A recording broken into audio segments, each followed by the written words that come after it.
sorry, we're waiting a little bit for some people that are coming from quite far away. So out of courtesy, we're going to wait until they come. So go get some coffee, get some breakfast, whatever you waiting a little bit for some people.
What to do is to resume what it is that we've learned from the exercise.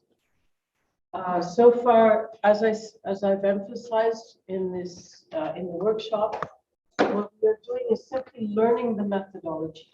We're not making a complete compass, and this will be very obvious when we see the results. But we're also learning a little bit today how to present the compass, and tomorrow we'll discuss more about the scope and the possibilities and how we intend to really use it in the future. I'm going to give you 8 general lessons that I picked up from the exercise, and I invite you to add more if I've missed something out. So this is just 8 that I found. And then the surprise will be that I will show you the compasses that I constructed given the data that we worked on together. And you will see what strange pictures we come up with. Okay, next slide, please. So we begin with the notion of a wish spot. Remember, I asked you to think about where it is that you desire for the Santiago River Basin to go. Whoops, that's 2. Go back one. Did it move by itself? Sí, creo que I think It's on a it timer? lasts a few minutes and then just goes automatically. That's terrible. Okay. So the concept of a wish spot was not well enough explained. Why is that? Not my feeling is because we had wishes all over the place in different places.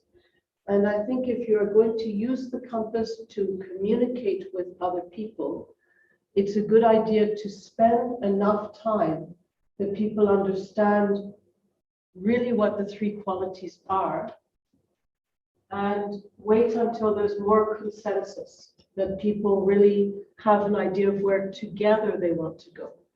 This will be important politically as well, because if we have a shared vision of our direction, then it's much easier to agree to policy. So spend the time explaining what the 3 qualities are and what they mean in terms of the environment, in terms of society, in terms of economy. Depending on the group, what are their interests? And also spend the time thinking about what a wish means. Because some people don't dare to wish. Some people, they have not been allowed. They have to just conform and do what it is that they have to do in order to manage to survive and in order to manage to get ahead. And they don't have they're not in the habit of thinking, of dreaming, of thinking, where would I like to go if I could do anything? Because none of us can do anything we want. We all have to work with constraints. And so we want to be realistic. And sometimes when we say, I wish, we don't dare to really wish. We only want to wish as much as we think other people will approve. That we say, I understand, I'm under a lot of constraint. The river is under a lot of constraint. So we're going to have to work hard. So we know that we have to be in discipline. But that's not your ultimate wish.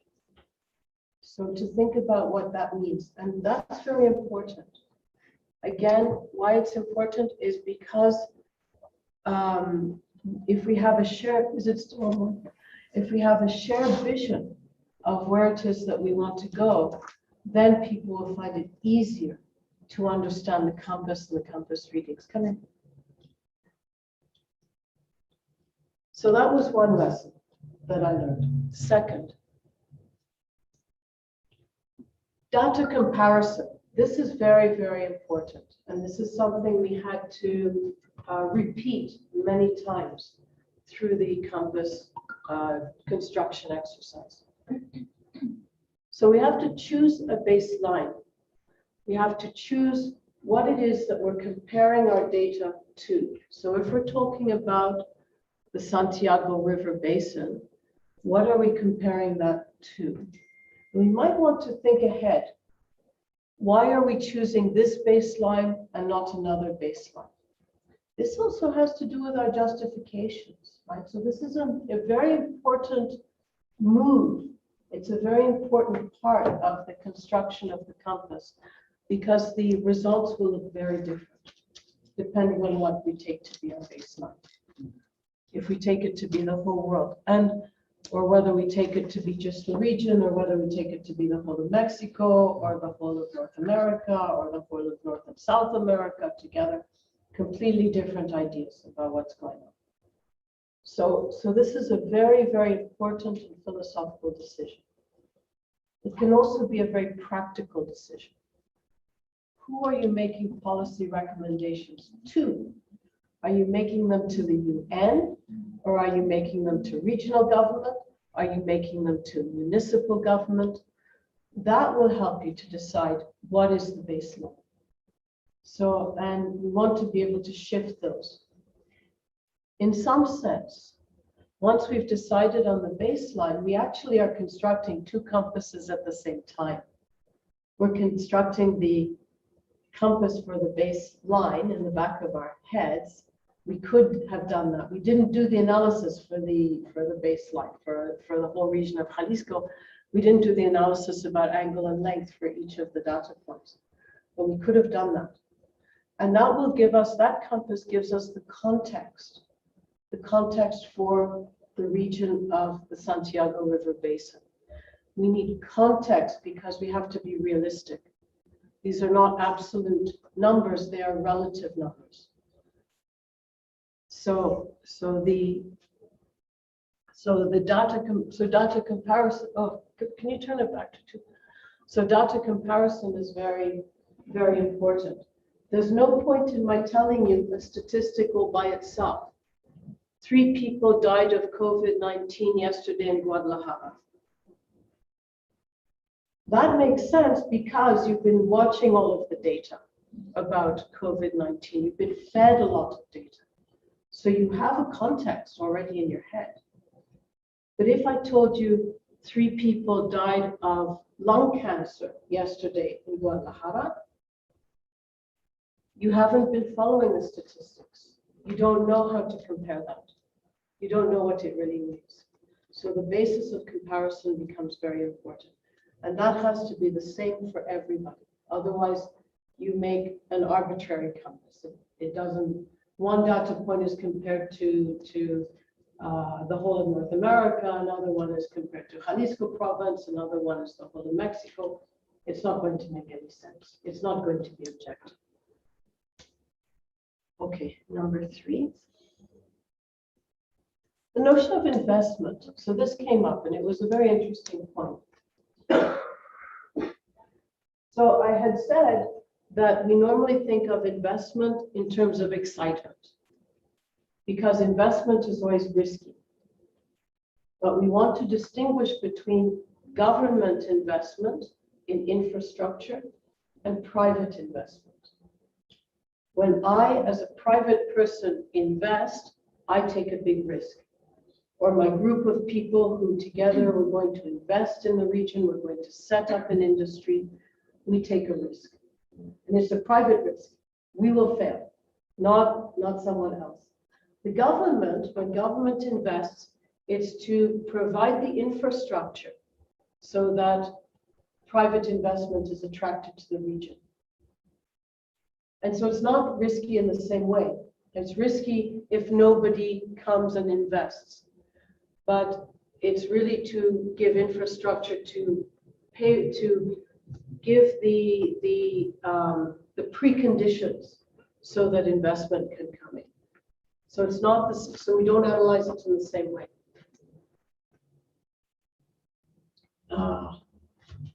So government investment belongs more to harmony. It's almost like maintenance, although it's new. So the fact that it's new makes it exciting. It also brings jobs, right? If you invest in a big road system, that means government will employ people to make the roads. So then it belongs more towards excitement. So we have to be very sensitive. These qualities, they move around, right? So we have to, and it's good to have the discussions about is this an investment of government that belongs in excitement? Maybe it starts in excitement, then it moves back to harmony again. Maybe not, right? So, and maybe it's a very risky one. So maybe the government decides to put a lot of its money, a lot of its funding in one thing that might fail. So maybe set up a nuclear power plant that doesn't work, right? Then that's a very risky investment. And they put a lot of money into this.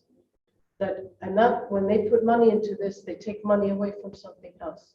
So maybe that would even belong in excitement very close to discipline. So again, the quantity of investment, the type of investment, is it investment in making a road, or is it investment in some big new project that we're going to turn the Santiago River Basin into the new computer center for Mexico? You know, wild idea. Or the new art center for the whole of Mexico. A wild idea. So maybe this belongs more towards excitement. So again, the word investment doesn't get one meaning. It gets different meanings depending on quantity and type of investment. Okay, next slide. The notion of same data, or same data. So same, we want to think the same word means the same thing all of the time, and it doesn't, right? So the same data might have to be partitioned into several data points. For example, we asked the question about mortgages. So when we start a mortgage, this is a big burden. It's a new expense. You went to the bank, you were told you have to give this much money every single month. You think, oh my God, can I do this? I don't know. And that does mean that you can't quit your job, you can't change your job. You're sort of, tied to, you've made a commitment to pay this thing. So it really starts in discipline. It's a debt. It's a debt that you owe to the bank. So it starts as a hardship. Eventually it becomes sort of normalized. You learn how to work with that budget so that things are not changing too much. And then towards the end, the last few months, it becomes, you sort of feel a little bit freer that in a few months' time, you don't have this burden anymore, it's finished. You have a roof over your head, which is an assurance, and that becomes investment. Because then you can take loans out based on the fact that you have a roof over your head. So it becomes sort of exciting. So the angle can change with the same idea. It's one mortgage, but the quality of the mortgage changes. The feeling about the mortgage changes over the time. And we might want to think in terms of where we would draw the lines to this. Okay, next slide, please. We also discussed that some data is hidden. Now, it might be hidden in the sense that it's not available on the internet. That doesn't mean it's hidden. Some data you legally have access to, and sometimes you have to go to court in order to get access to it. But legally, municipalities, regional government has to make certain data public. And so you go through whatever process you need. Now that doesn't mean, public doesn't mean it has to be on the internet available to everyone. But if you knock on the door of the office, they should provide you with the data within a certain amount of time, legally, right? So they have that obligation. They don't have the obligation to put everything on the internet, for those of you who have been born in this century. So not everything, reality is not the internet. The reality is outside the internet. The internet is a small fraction of reality, okay? So but the data is public knowledge. Then there's other data that doesn't legally have to be disclosed. Data to do with industry. Industry is very secretive about its data, very secretive about what it's doing, because they want to keep financial edge over other people. They also understand that there are some politics and all sorts of other things that they don't want to talk about. So there are different solutions to this.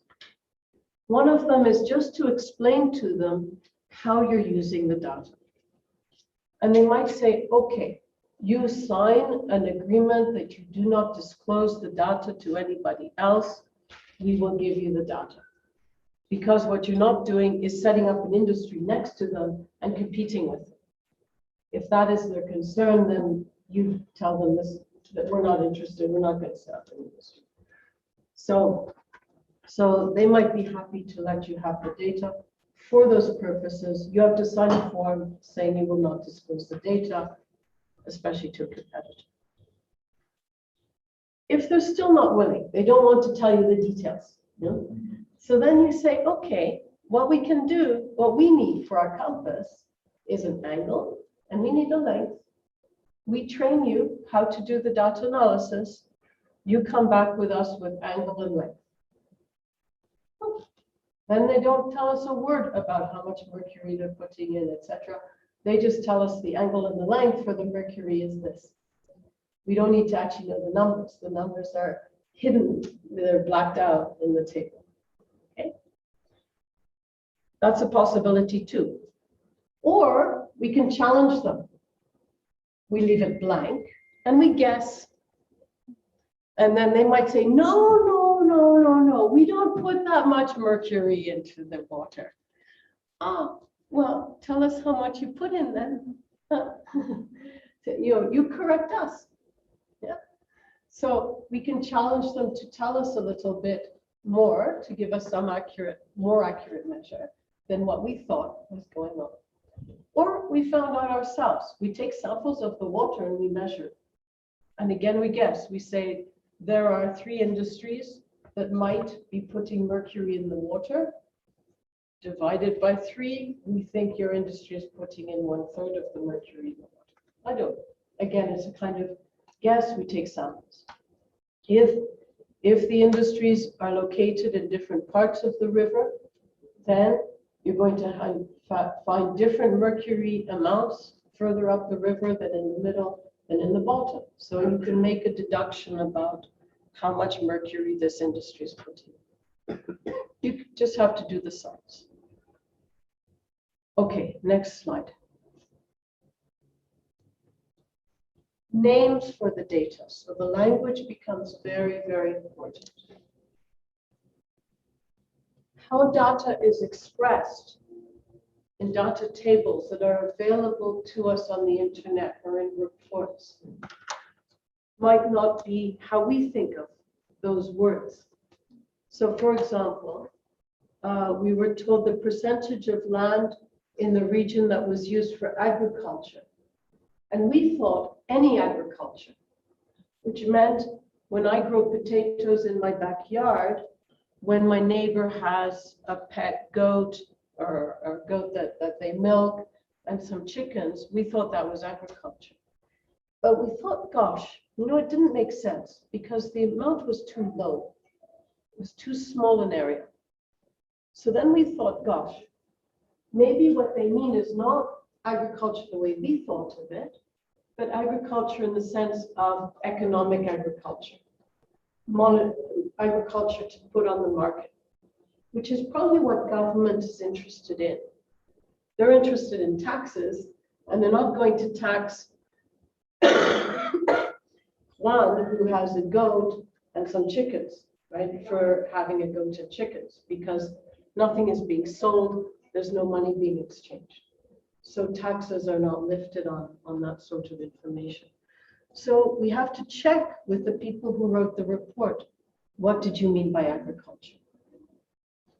So be very, very careful and very sensitive to the words that are being used, how they are being used, and you have to use your common sense.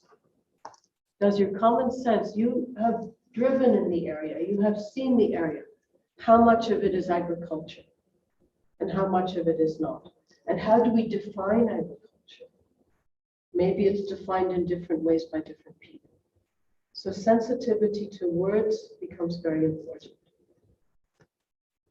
The problem here in Mexico is that some occasion, the data, Yeah, there are estimates, yes, of course. not real. Of course. So there's going to also be inaccuracy in the data. That's right. And there's, unless we do really, really good science, we cannot overcome that. So they are estimates, but even the estimates, we might think, no, that can't be right. So then it might be a definition that's different rather than the estimate that's wrong. So, and we can make our own estimates too.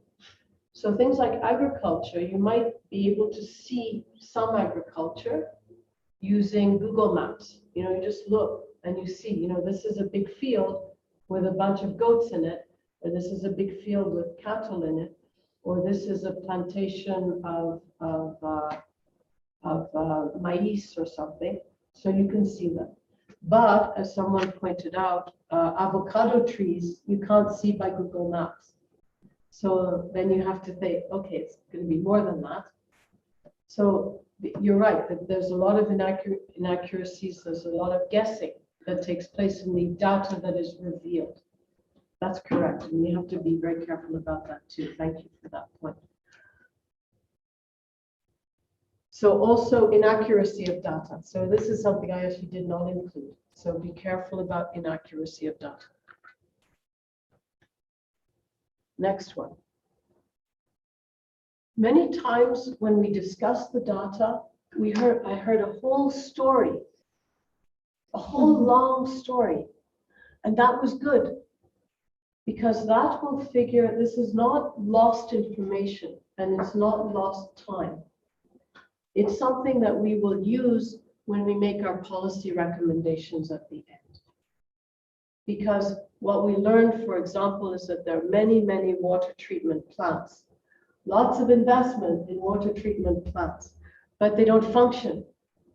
So the solution is not to invest in more water treatment plants, you know, because that's just money that goes into someone's pocket and nothing happens.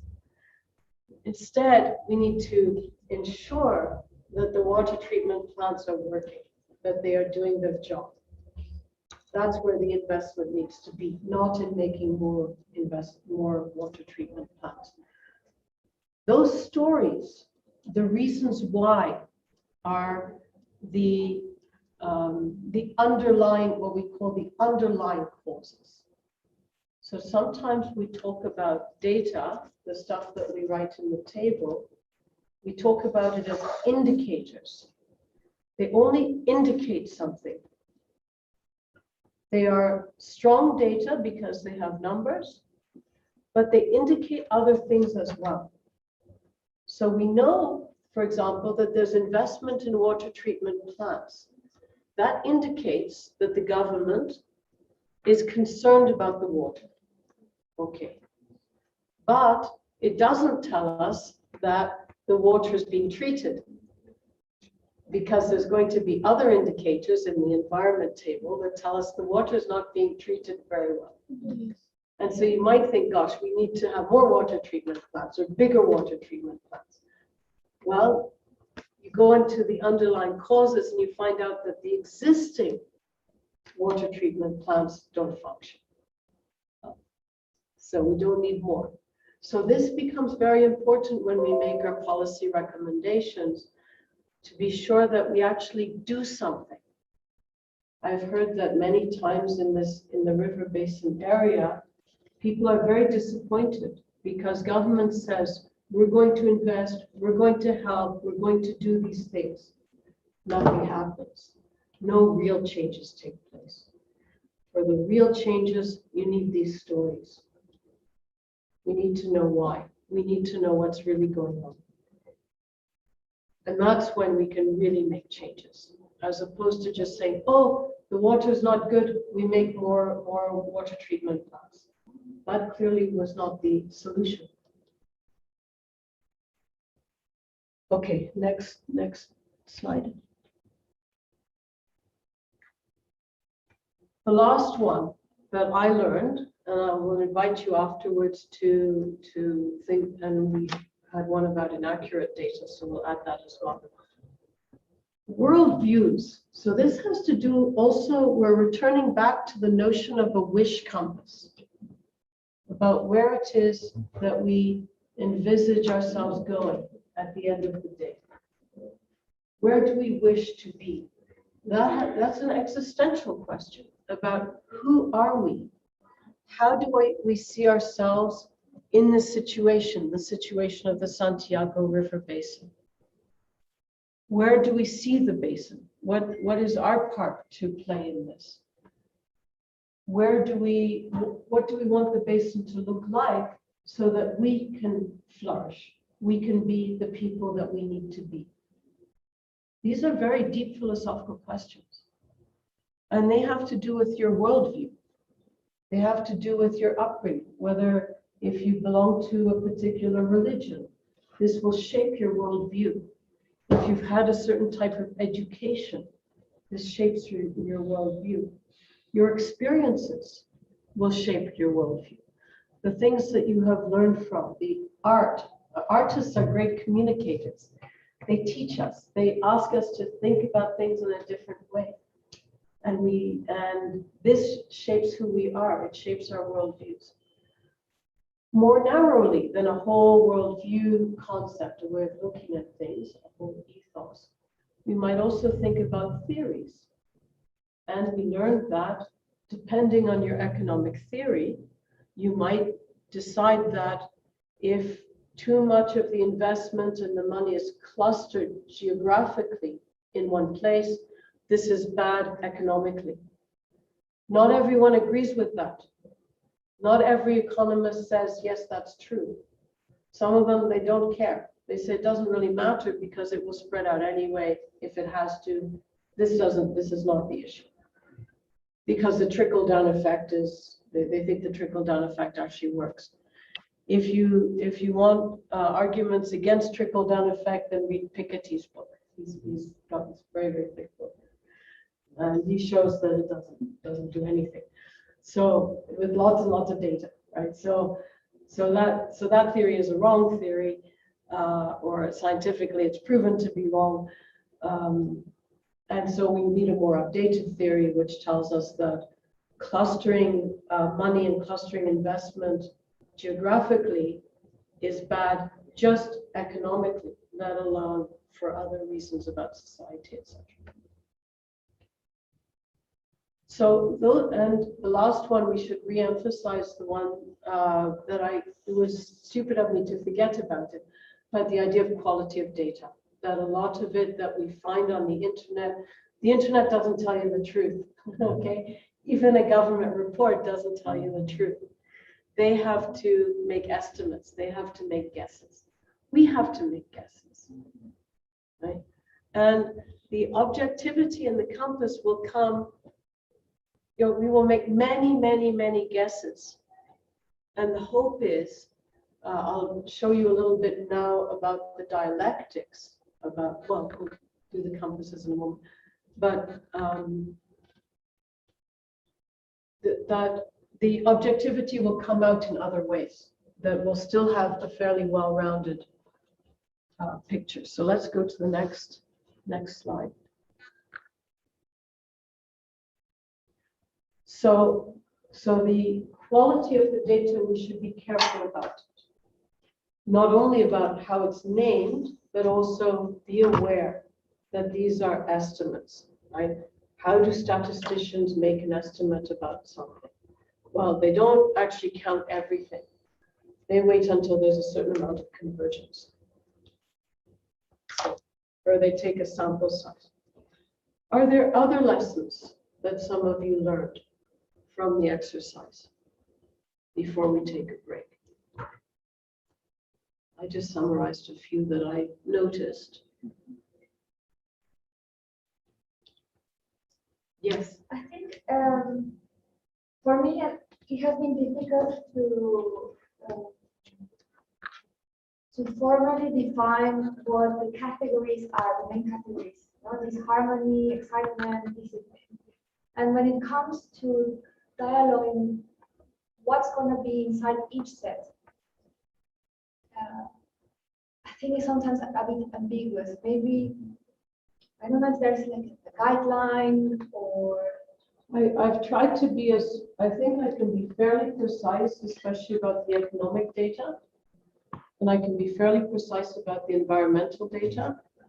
It's much harder with the social data. Partly because I would have to do guidelines for education and culture, Yeah. guidelines for security, guidelines for health, and they would be separate. I have written as much as I can. Yes.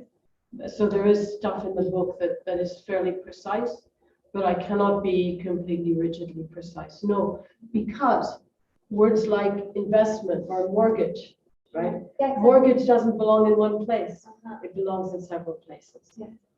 So the categories of, or the qualities of discipline, harmony, excitement, they don't cut, particular words, right? So it's not that everything that's an investment belongs in harmony. That's what we learned, right? Or that inflation belongs in excitement.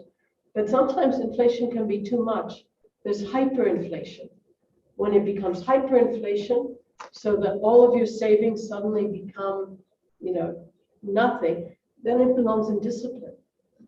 So that same thing can have two different qualities depending on a threshold level. Yeah.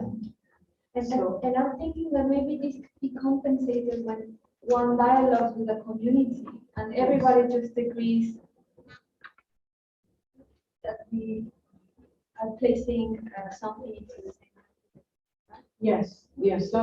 So this will elicit some discussions, and one of the virtues of the compass is that we're thinking in a slightly different way from normal, and it forces you to think in a slightly different way, which means that it's your thinking brain that takes over, not the emotional part, not your gut reaction. So when and then you're making much more rational decisions that govern your emotions. So all of that, emotion that you felt, the sadness, the excitement, etc., that sort of goes away, and you start to think, gosh, what do these things really mean? And meaning does have to do with emotions. Things are meaningless when they have no emotions attached to them. Right? So, but we distance ourselves from the emotion. We acknowledge, okay, there is this emotion, but now we want to think, does it mean more excitement or more harmony or more discipline? And that exercise, because it's hard conceptually, you're quite right. It forces us to do a mental gymnastic that we're not used to. And that gives us what I call remove. It gives us a rational distance from what we're looking at. It prevents us just from emoting and having an emotion towards something. It makes us think in our heads, which makes us more rational. So our decisions become a little colder, a little bit more measured. But yes, I'm requiring a certain effort. That's right. That's right. And that is an important lesson too, is that it takes time to understand the qualities. This is why I asked you to read the first chapter of the book, was just to get you used to those ideas. And it take all of these things, they're processes. They're not, I can't just inform you and then you go, oh yes, now I understand. Mm-hmm. No, understanding is not the same as knowing.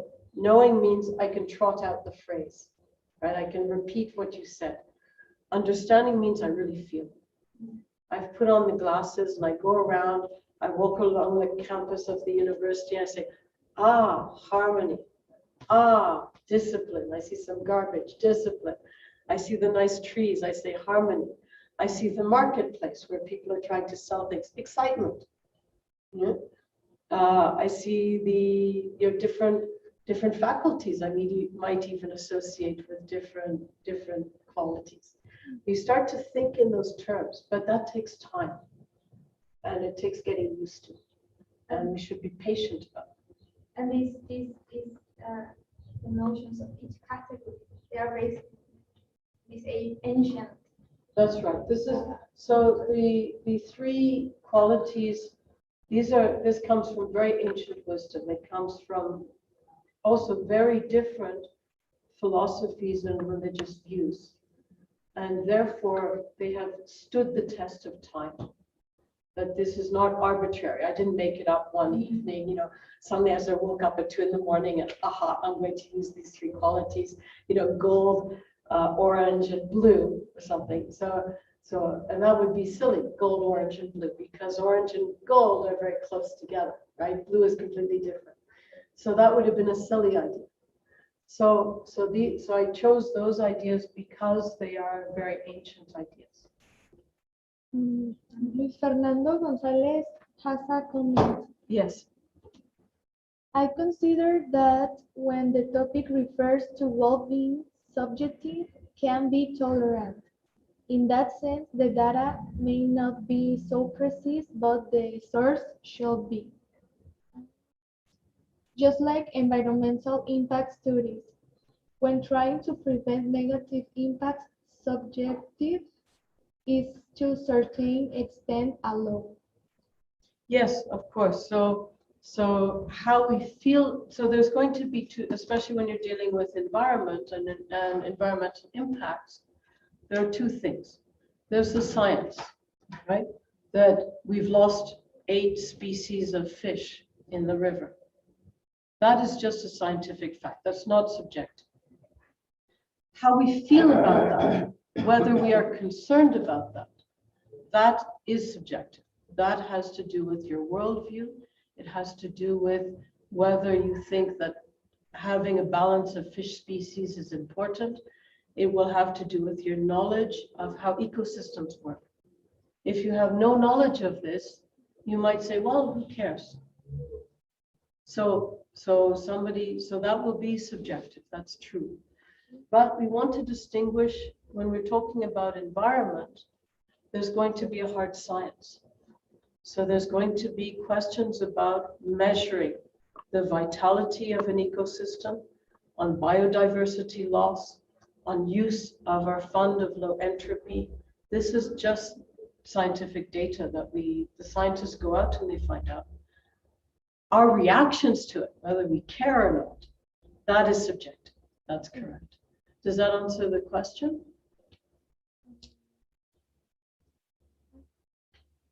Don't post anything more. But I have another question. Yes. In my case, I think that the more of the problems that will be here in Mexico with the institutional compass is that the data, to find the real data, and that this data also has to be actualized. Mm-hmm. So in my vaccine case, there is no data. So the data that I am generate is more qualitative than quantitative. So I don't know if this data can be in the institutional compass. Yeah, we do need numbers. Okay. Right. It's not enough to say people feel that this is bad. Mm-hmm. Or we notice that there's more pollution than there was before. How much more? If it's a tiny bit more, it's not important. If it's a lot more, it's important. So because there's thresholds, there's points, there are tipping points when an ecosystem starts to collapse. There are things that you just aggravate it enough, you stress it enough, and it starts to collapse. And as I explained in the first day, collapse has a direction. Mm-hmm. So we need quantitative data. And that is why these are long projects. These are not short ones. It's not something you can do in an afternoon. And in Europe, maybe it's easier because we have a lot of numerical data in Europe. We have a lot of numerical data in the United States. We have a lot in Canada. In Mexico, it's much harder. Yeah. And this is, This becomes part of the policy recommendations too, Okay. is to really, let's have the data available now. You know, let's make this part of government policy to make sure that we have the data so we can keep track. This is what my father will speak about when he talks about accounting. It's keeping track. We can't keep track if we have no numbers. You know, so people are going to say, well, there's more pollution in the river. And then next week, they're going to say there's more pollution in the river. And 3 years from now, they're going to say there's more pollution in the river. Are they all the same statement? Or are they different statements? If we don't have the numbers, it's not scientific, it's not really useful. And this is one of the criticisms that people bring to a lot of social science projects, is that the data is too qualitative. And then they say it's too subjective. It's too emotional, it's too touchy-feely, it's how we feel about it. And that subjectivity changes from one person to another one, from what is normal for one person, what is acceptable to one person, to another person. And this is not, it's not good enough to really make a policy decision. And then you see, if you're a policy maker, you say, I can't make a policy decision based on your feelings. Or unless I know the feelings of everybody and I have the data, 60% of the population thinks that and 40% thinks that, then I can make a decision. But if you tell me as a scientist, just qualitative data is not good enough, then I go back to money and I make my decision based on money, because that is numerical data. Okay. So we have to, if we want to bring the environment and we want to bring society into the decision making really, then we need the numbers. And maybe I can use the qualitative data to the seventh step, like it's stories about data. Yes. Okay. Now those stories contain a lot of potential numerical data, right? But we need the numbers. Okay. Because we said the water treatment plants are not working. Yeah. So, but we need to know, what do you mean by not working, right? Does it mean that they're not functioning at all? Does it mean that they're not treating enough water? We need the numbers. Are they working at half speed? What's going on? Okay. How much? So we need the numbers. Otherwise, we're not credible. That's the end of the day. And if we're not credible, then the policymakers will go back to money. And then they make financial decisions, and that's it. Okay. That's the reality that we're facing. Yeah. I'm sorry, going back to the example of Edith, I think, I mean, it's possible to use her data as well. Yes. I mean, it's qualitative data, but maybe you will have to categorize that data or to discretize it and put numbers into it. Exactly. Exactly. And once you put numbers into it, then you can use the comments. It's not that you can remove the data. Exactly. So that it's not that you throw that data away, but you now put an angle and put a length to it. Work out how to put an angle and a length. But the length will have, you need a number there to put a length. Okay. Yeah, but you're quite right. It's not about throwing it away. Those stories, they were all qualitative. Yeah, the water treatment plants are not working. Okay, but I want to know how they're not working. What do we need to make them work? Is it a corruption problem? Is it that the science is not there? Is it that they're not big enough? Is it that they're turning at half speed? You tell me, that's not good enough, right? So I need to know a little bit more. So this is an invitation to have more details. Good, thank you, yeah.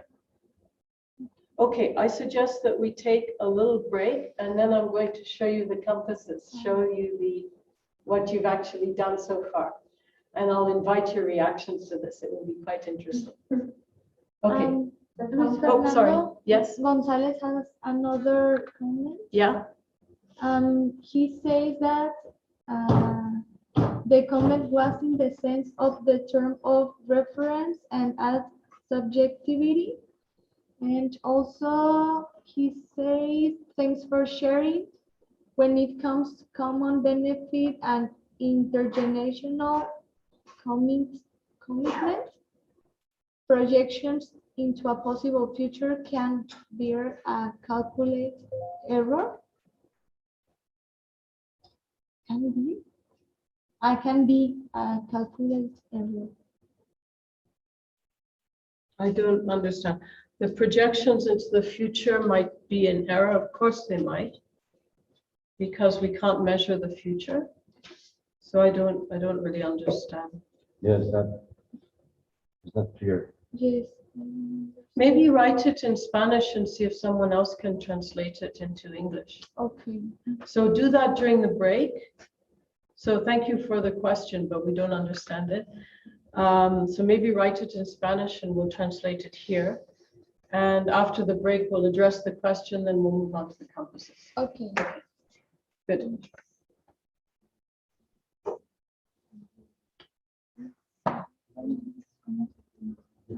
Michael?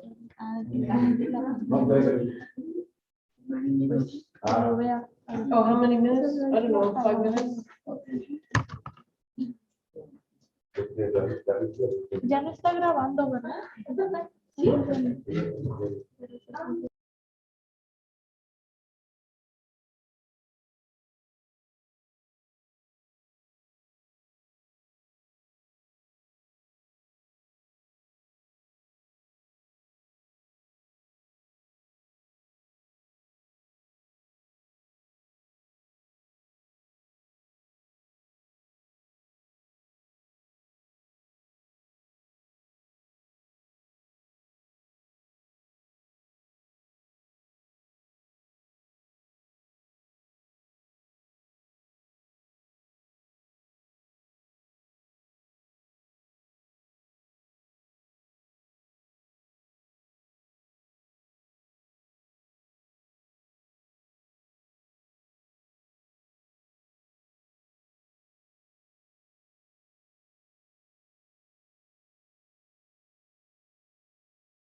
That, and that person wishes this, and this person wishes that. We all wish different things.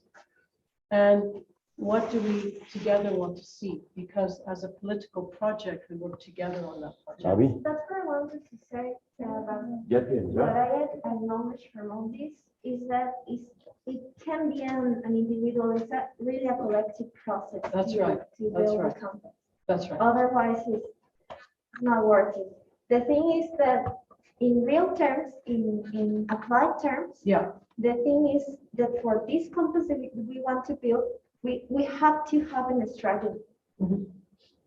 to really obtain the data, to Mhm. have real numbers.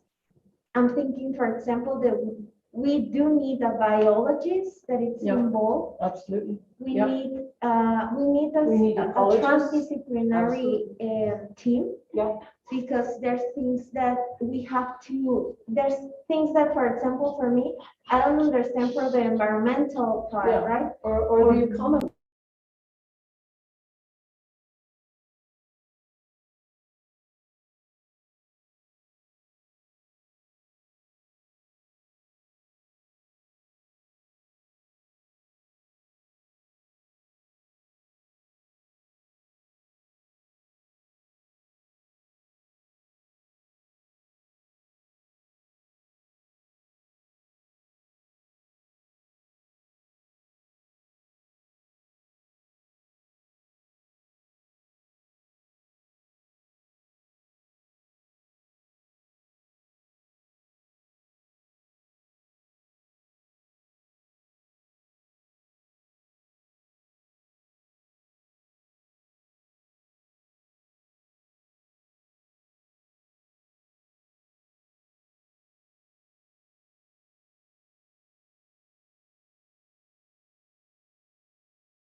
Ahí te voy a estar en pausa.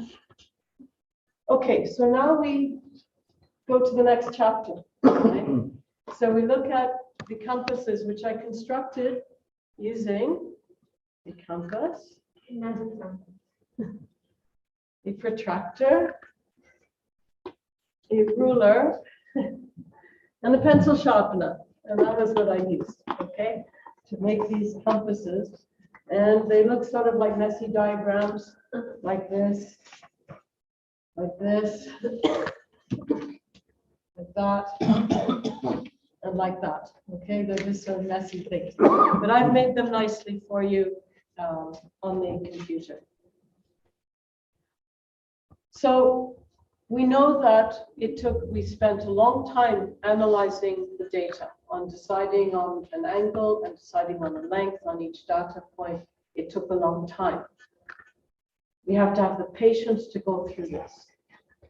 And I want you to notice the order in which I present this, because this is how I might use the compass. So we've constructed it. How would I use it now to communicate with other people? Because this is sort of round one, is to produce the compasses.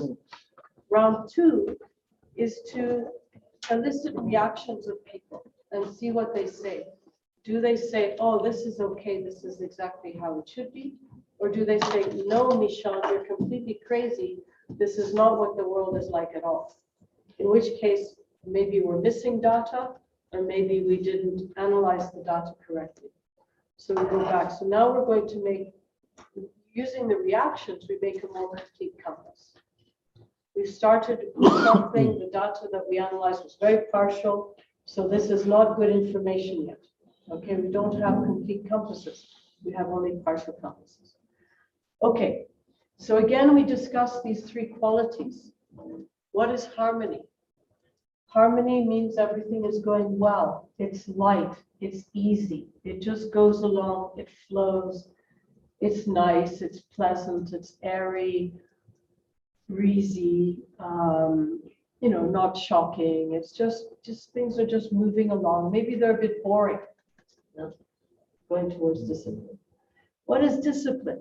These are the hardships. These are the things we have to face. We need some discipline in our lives because we need some challenges. Otherwise, we end up sitting around and falling asleep and sleeping all day, right? You need a little bit of discipline. We need some challenges. But we need them in proportion, not too much. Too much, and you have collapse. You have collapse of society. You have collapse of the economy. You have collapse of the environment. So too much discipline is bad. A certain amount of discipline is good. This is a very important note about thresholds, right? There are tipping points when things start to, you can get economic collapse, you can get social collapse, and you can get environmental collapse, ecological collapse. We pass a tipping point. And we also need some excitement.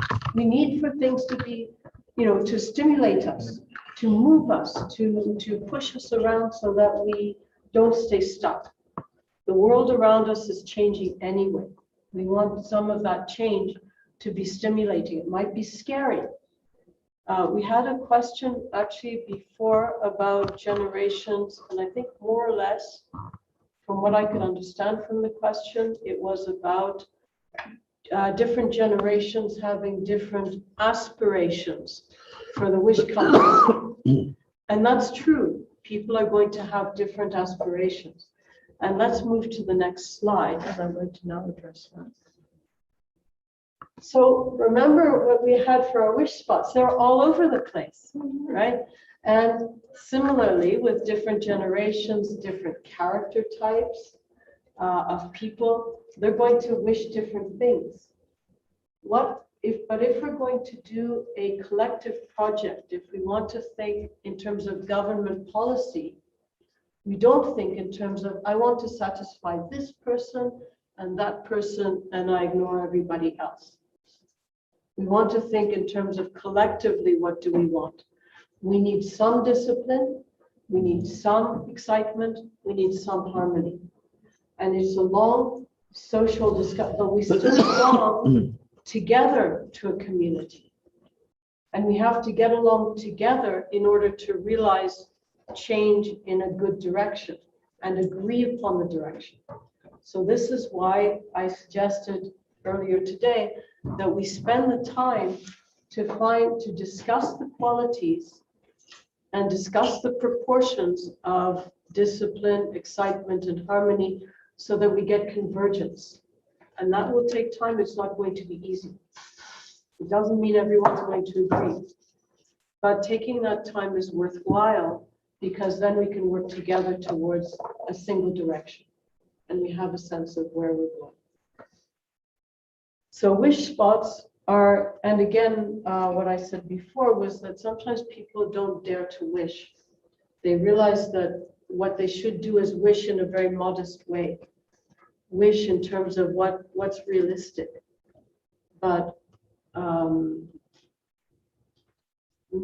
so encouraging people to really wish, what do they really want ultimately? And we will normally find that people will converge towards harmony and excitement. All right, so that's the normal place where people will converge.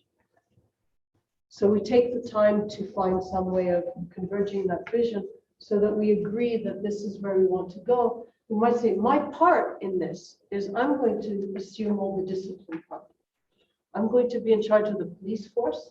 I'm going to do that discipline, or I'm going to work in the hospitals to deal with the people who are very sick.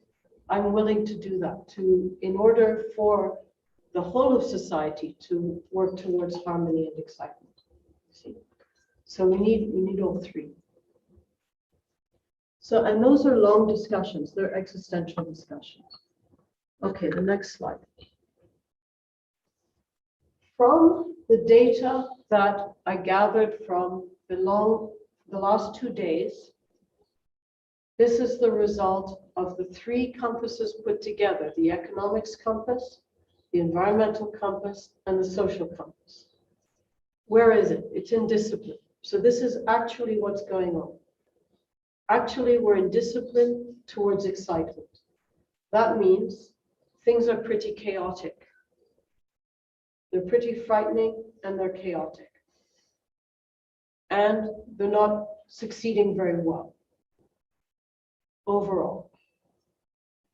Now I ask you, what is your reaction to this? I have a question. Yeah.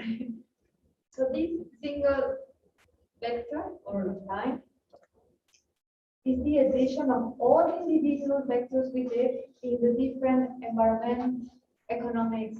Okay. So what we're going to do next is we're going to take it apart. Okay. We're going to look at what's underneath.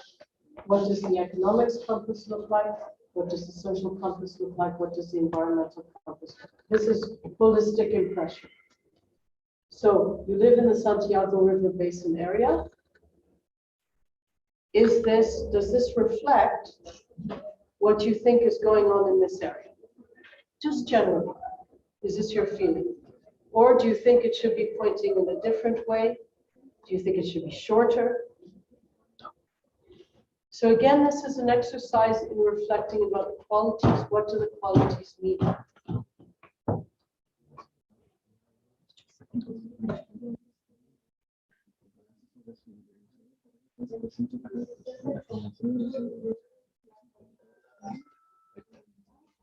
Is there a question from outside? No. Okay.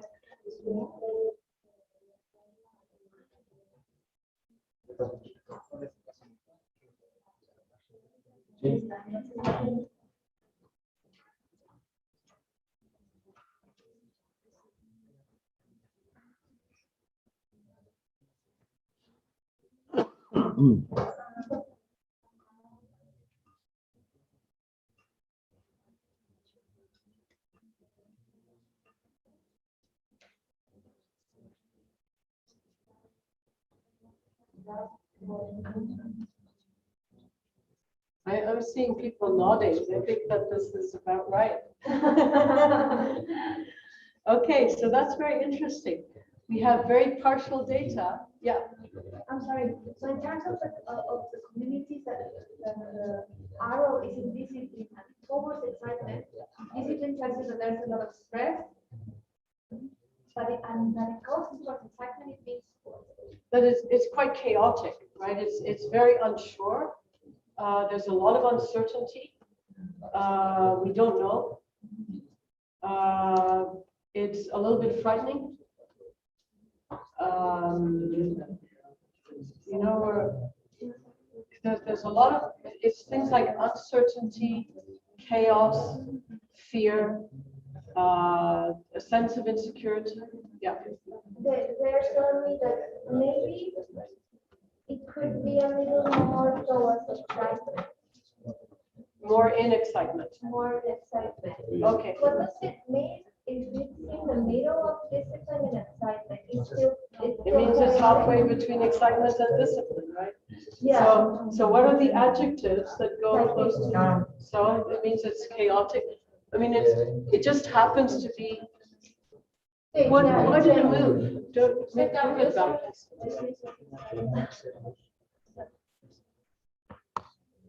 No, move forward. Okay. So this is the whole compass. But now we're going to see the breakdown of this. What made this compass? Okay. So generally, I'm getting sort of nods that people don't think this is completely crazy. That it's maybe not. It's reflecting something. Yeah, there's a lot of uncertainty. There's a lot of unknowns. We're moving into an uncertain future. Maybe it's a little bit frightening. And it's sort of failing. It's not doing all that well. Okay, now let's look at how we got there. So again, if I'm presenting this to a community of people, to a particular group, I would start with the wish compass, the idea of wish. Then I show them the project that I did at home with my computer, with my academic group, and so on. This is what we came up with. And I asked the reactions. So far, I'm getting nods. Okay, so maybe I did some good work. Very nice. So maybe we don't need to do too much. Okay, the next one. So this is the economic situation. The economic situation is an excitement. There's good investment. There is an investment, but it's risky investment. Yeah, it's high risk. And it's high risk because there's a possibility of failure. Failure is in discipline. So the economic situation, it's okay, but we would like a bit more stability in the economics from what we know. Right? Now, the economists might say, hold on, we only have one straight economist here. So what is your reaction? Do you have this feeling about the economy in the river basin area, or do you think this is not representative of, do you think there's more stability? Maybe yes, maybe not, depend on the sector. For example. Right. So it's going, that's right. Finance or entrepreneur Right. or the water, local government, for example. Right. That is necessary.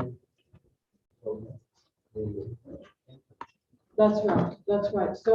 So this is a very nice point, is it will depend on the sector, that this might reflect some sectors and not others. So now let's look at the table and see if we represented all the sectors properly. Of course we didn't. I'll reveal the secret. So next slide, please. So this was our table. Yeah, now notice, we have 3 of them in discipline, 1 in excitement, and 1 in harmony. It's not a balanced table. So a balanced table has more or less the same number in harmony, more or less the same number in excitement, more or less the same number in discipline. We certainly did not do by sector, right? And so this is something that's missing. And so then we go to the economists who say, what are we missing? And you say, you need to do this by sector. You can't just do this like that. So we're now going to add to the table the different sectors. And then we will have a much better conception of where the economy is going. That's correct. Good. So that's why we need the experts as well. We have to go to the economists and ask, what are we missing? What have we not done? because we don't have the expertise of the economists. And so they tell us, they help us to fill in the table properly. Okay. Now, you know, it was a very limited exercise. So that was the economy. And as we see, the table is incomplete, at least. I mean, you only have 4 data points. And it's not very well balanced. And we will see this in all the tables. Why? Because we only had 3 days to do this. So it wasn't enough time. Okay, next slide. We now move to society. Where's society? Oh, society is very exciting. And, well, it's not very, it's a little bit exciting. And it's towards harmony. So society is not doing too badly. It's not doing too badly. It's actually pretty good, according to some of the wishes, right? Remember where the wish spots were, all over them.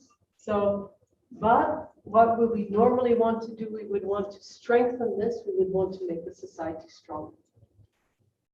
Those of you with a background in society, in sociology, in anthropology, in the river basin area, do you think this is representative?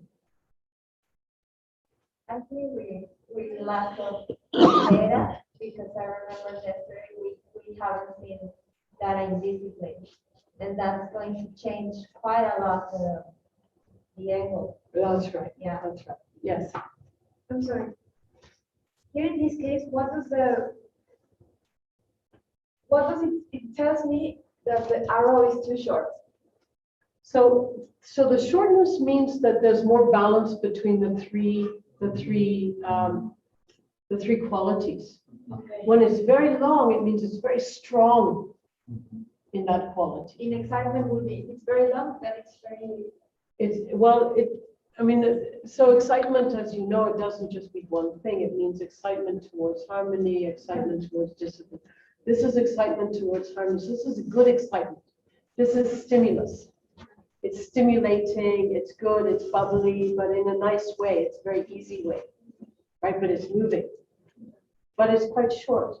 Yeah. The shortness means it's not very far away from tipping into discipline or tipping into harmony. Okay. You see? So it could easily change. So a long arrow means it's very confirmed in that quality. Okay. If it's low, it's not very confirmed. It's just struggling in that quality. Yes. It's trying. It's reaching there, but it's not doing very well there. It could tip. Okay. You know, because you lengthen another arrow and suddenly it finds itself somewhere else. So it's a little bit volatile with respect to the 3 qualities. But it also shows balance between the 3 qualities.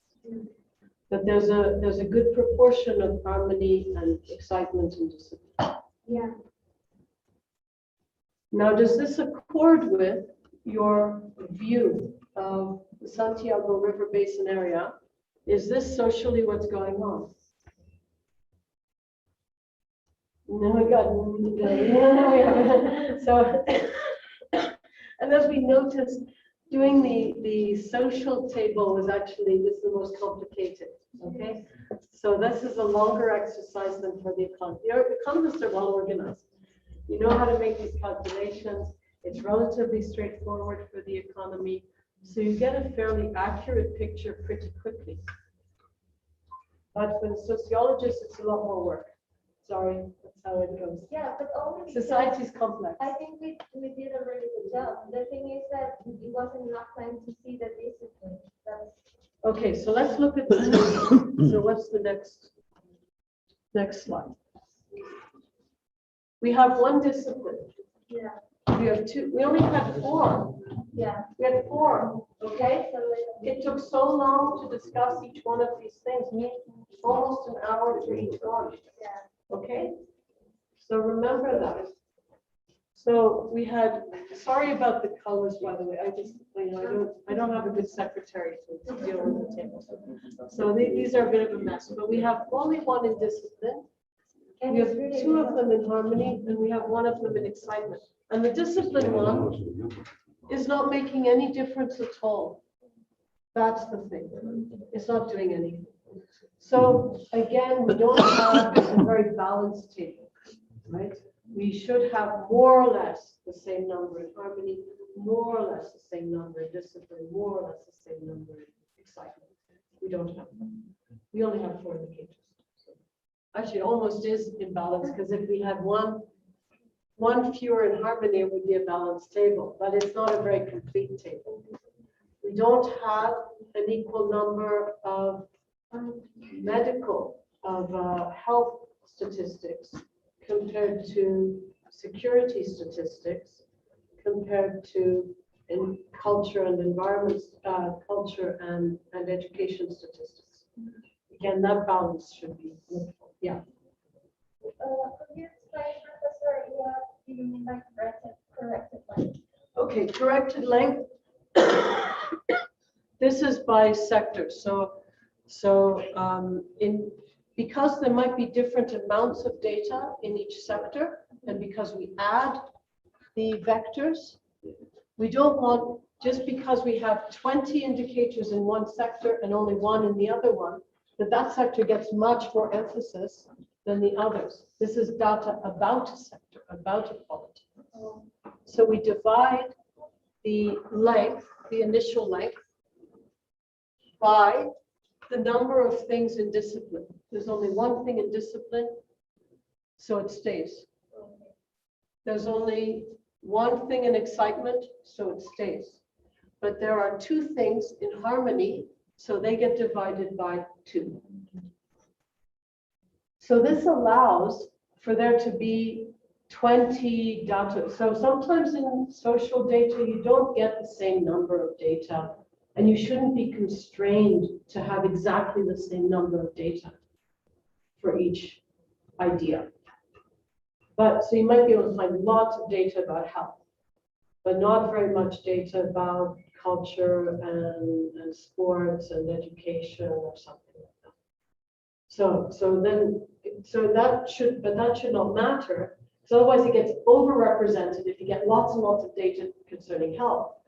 And then you think that represents the whole of society. No, it doesn't. It's only health in the society. So to stop it over-representing, because you have lots and lots of data in harmony and health, then you just divide by the number. So it's a correction. It's what we call normalization. Right? So these are techniques, they're mathematical techniques for the visual picture to even out.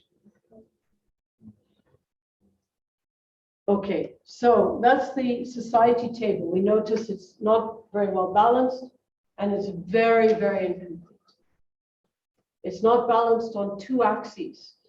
One is it's not balanced between the 3 disciplines, and it's not balanced in terms of health, education, and security. We would want some things in harmony and security, discipline and security, excitement and security. We would want things in health and excitement, health and discipline, health and harmony. We would want things in culture, education and harmony, health and education, culture and education and excitement, and culture and education and discipline. We would want all of that. So in order to really talk about society, possibly more things than that. So this is highly incomplete, and it gave us a strange picture that people didn't agree with, but that's because of the incompleteness. So for each category within health, society, environment, we should look for data that is distributed along these different harmony, discipline, excitement. Wouldn't be like, okay, in the environment, I couldn't find any harmony. Right. So, and we'll talk about environment in a moment. But that's right, is that we tend, so let's just wait for that. Okay. Right, you're right. Sometimes there's this imbalance. Let's move on to the next table. This was the environment compass. So the environment compass is in discipline. It's also fairly short and is towards excitement. So this means that the environment is in the mode of really being very badly stressed.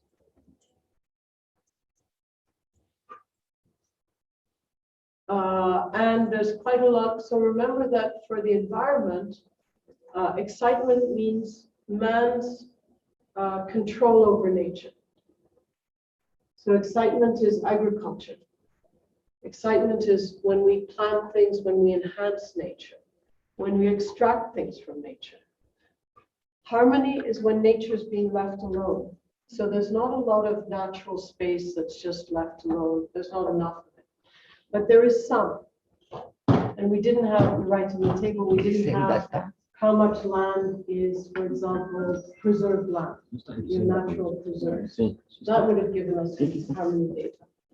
Or just data,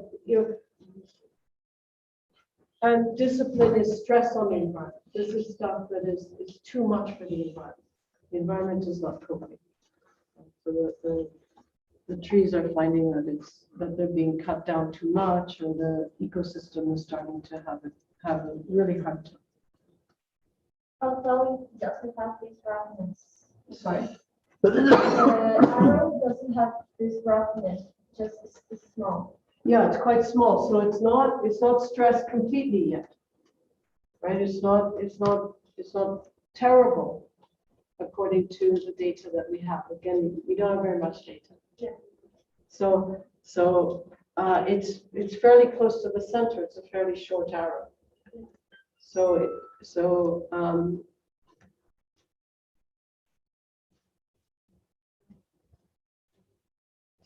the way that we read this is it's fairly well in balance between excitement, harmony, and discipline.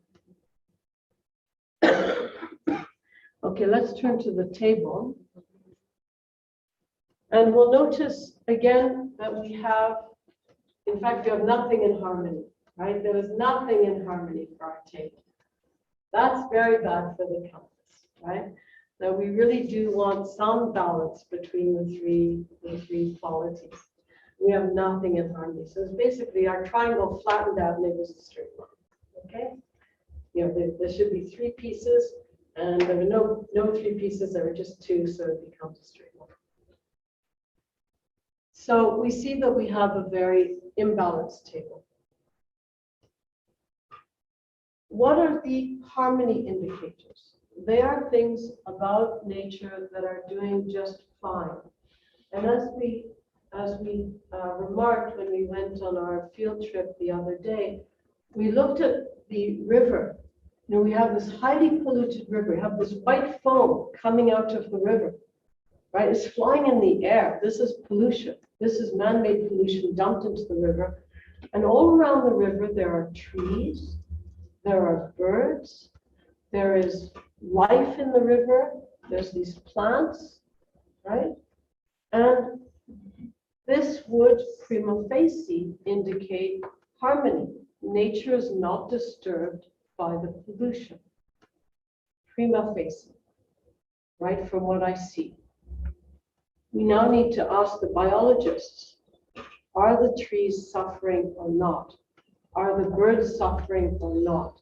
Are the plants that are growing in the river, the water lilies, are they choking the water? Are they choking, are they stopping the oxygen from getting into the water, the light from getting into the water? Or is it just normal? Because what I see is a lot of life.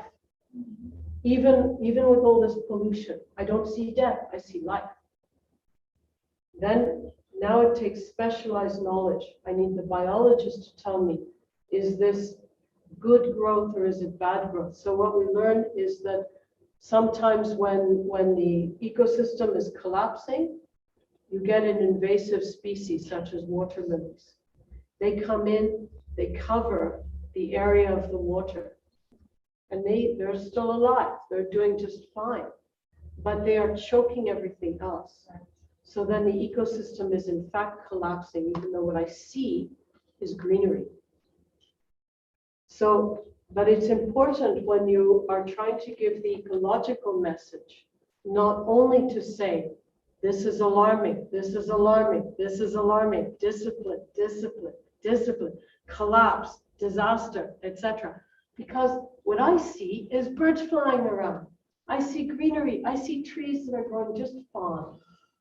So you have to be able to balance the message and say, there are some things that are doing very well.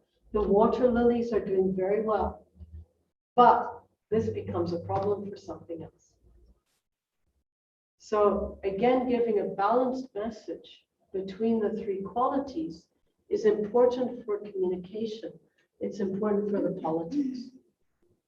Otherwise, you lose credibility. If you tell me, you know, as a tourist, I go to the river basin, I see the pollution. I say, okay, there's white foam flying around. It's kind of weird looking. Okay, but the trees are fine. The birds are flying around. There's water lilies. They're very pretty. Don't tell me that it's all falling apart. It looks okay. So you have to be able to then say, what is working? The water lilies are doing good, just fine. The insects are maybe doing just fine. I don't know. You tell me what is in harmony as well, because there is some harmony going on. There is some natural species that are doing just fine in the area, but there are other ones that are dying off. But balance the message. Otherwise, you lose credibility.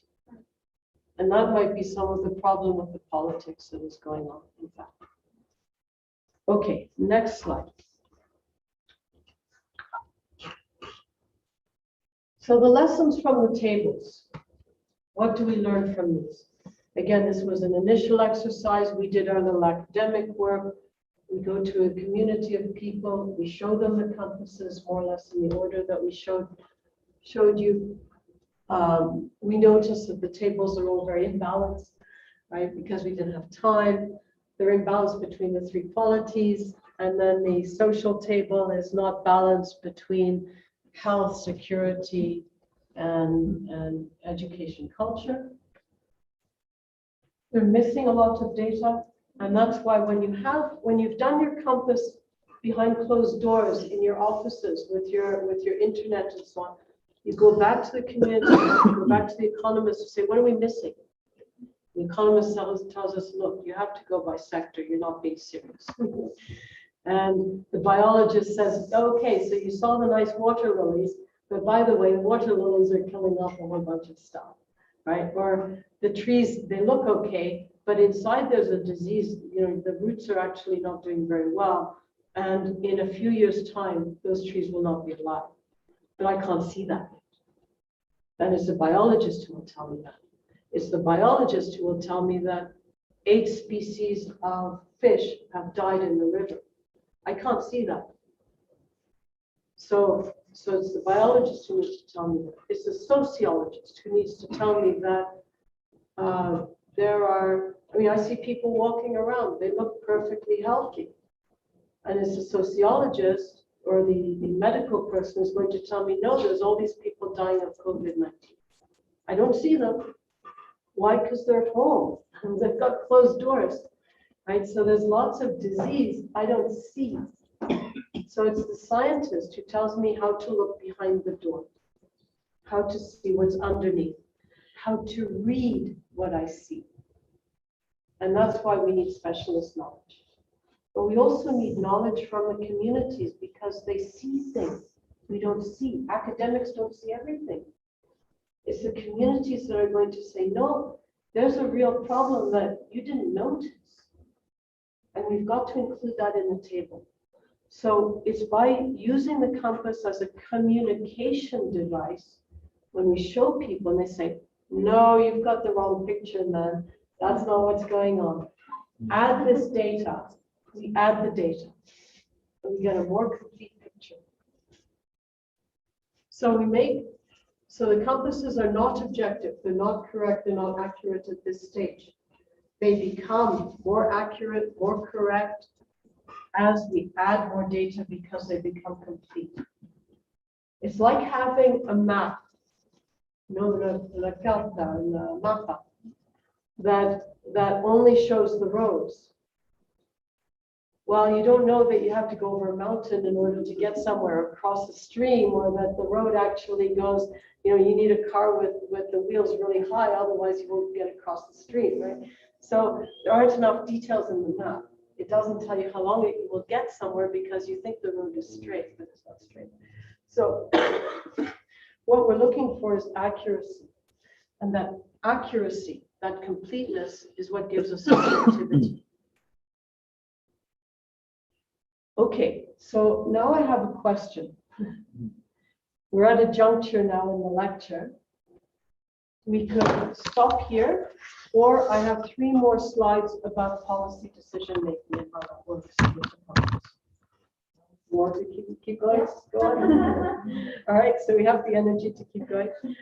So, and then next time I will fill in the picture a bit more. So, and any questions about this so far? So these are the lessons that we learned from the compass in general, from the tables that we made.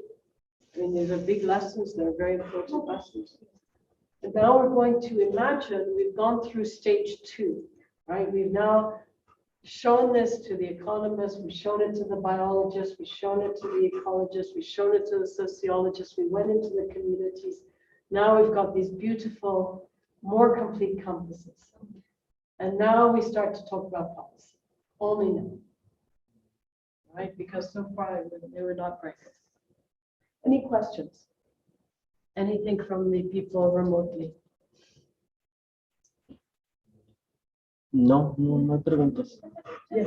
Specific questions about where did the arrow locate?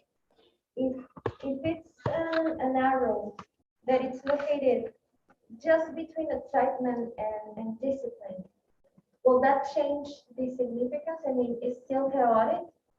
Or Yeah, so one exercise that I do sometimes is to, instead of just having excitement, harmony, discipline, I put a whole bunch of different adjectives all the way around. And then, I mean, I can't show you that because I'd have to put it into PowerPoint or something. But you can imagine, it's not that every single angle gets an adjective, but that you start to decide, oh, well, boring is in harmony, but it's very close to discipline. Tedious. Boring. Oh my God. There's harmony, it's easy, but oh. So that's really, really close. What's on the edge between excitement? What are the adjectives? What's right in between excitement and discipline? It's things like chaos, dangerous, unknown. We're really not sure, and it could go either way. Yeah. It could turn into something bad, or it could, we could manage. So this is your danger film, right? So you have Schwarzenegger coming out, when he's going to shoot a whole bunch of people. Now it's a Schwarzenegger film, so it's going to be okay. But you sort of at some point, so. yeah, because I was imagining if it's not completely disciplined, it could be like some sort of point where you can make a solution to the problem before it is chaotic. I was thinking. Well, I mean, it's chaos is not. It's not one thing. Yeah. There are degrees of chaos, Yeah. right? So even in this room, there's some chaos, even though it's quite a harmonious room. So it's just the degree that we're talking about. So don't think about these lines between the 3 disciplines as very rigid lines. Yeah. They're only suggested. So sometimes, do you want to come in? Is this one of the spies? So sometimes what I also do with the compass is sometimes I make the colors fade into each other. Okay. They bleed into, and I erase those lines between the 3 ideas. It's just a way of categorizing things so you have a starting point. Yeah. But then we want to be more nuanced, more sensitive, and talk about what happens within discipline. Where does it rock from discipline into excitement? Where does it rock from discipline into harmony? What's that edge look like? What's the edge between excitement and harmony? And we attribute adjectives to that. So we become very much more qualitatively sensitive. So these are things that's why it's a circle, right? Things go continuously around the circle. They don't go jump, jump, jump, right? It's not one thing, and that's why we don't have things only right in the middle of excitement, or right in the middle of harmony, or right in the middle of discipline. We have things at an angle. And it can be that the compass resolution is right on the edge. It could be. It's just a number. It's 240 degrees. It could be this, or it could be 239 degrees, 238 degrees, 238.5 degrees.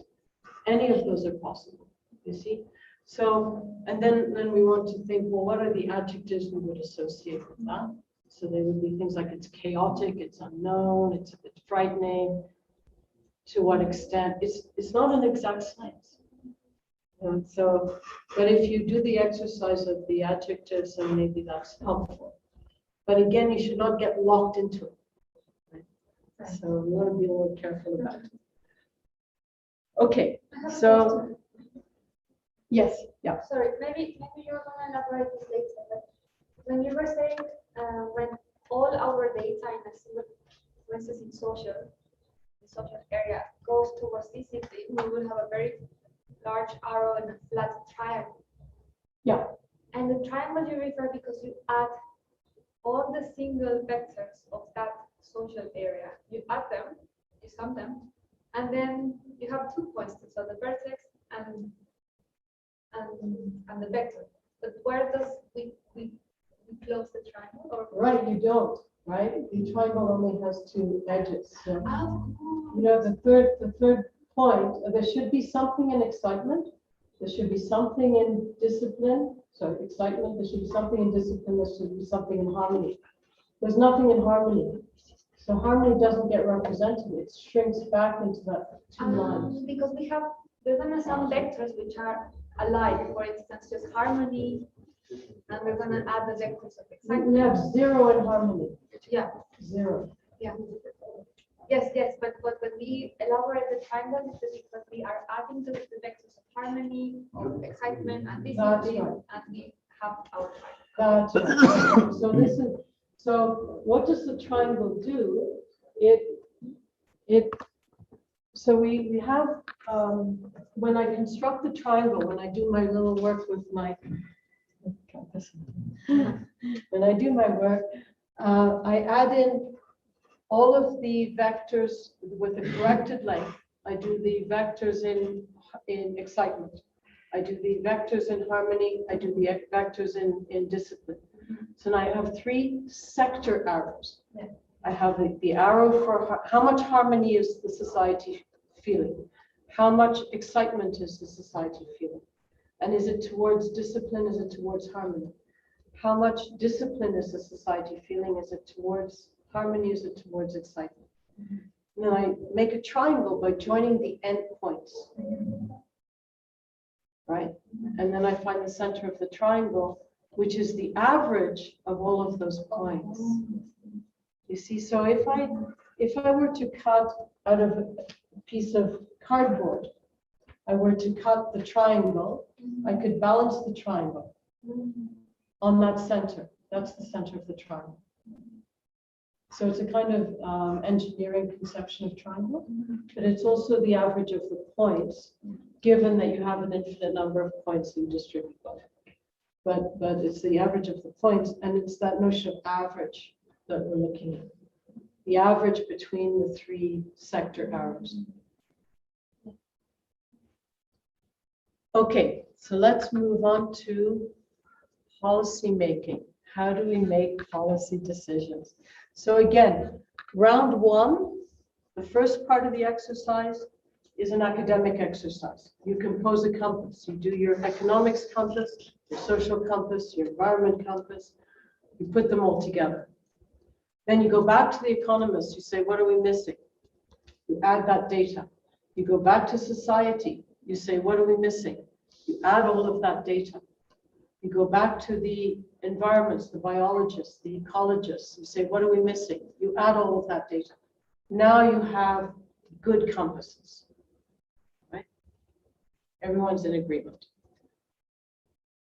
Okay, next slide. So assuming that we've gone through round 2. Oops, what happened? There we go. The way I would work with the stakeholders or communities. So how do I now use this exercise, right? I did all this work. What am I going to do with it? So I asked them first to come up with a wish spot. And I work on the concepts of the 3 qualities for long enough until we reach close to consensus. And we had a very good question from the participants who are joining us by Zoom about what happens if you don't have consensus. The question was about people from different generations might well have different conceptions about where they wish to go. Of course. And thank goodness. We wouldn't want everybody to want the same thing. So young people are going to want more excitement. Tough people are going to want more discipline. People that feel very strong, etc., they're going to want more discipline. Older people towards retirement, they want harmony. They want everyone to be quiet and to just, not too much noise. Leave me alone. I want to just enjoy life now. So, of course, different generations will have different ideas. Different character types will have different ideas. But if we're going to work together to solve a complex problem, which is the restoration of the basin, we have to agree on a common vision. And I'm suggesting that we should make it a qualitative vision. Not how much money do you want to earn, so you distinguish between the part you're going to play. I will play the part, if you like, of the discipline.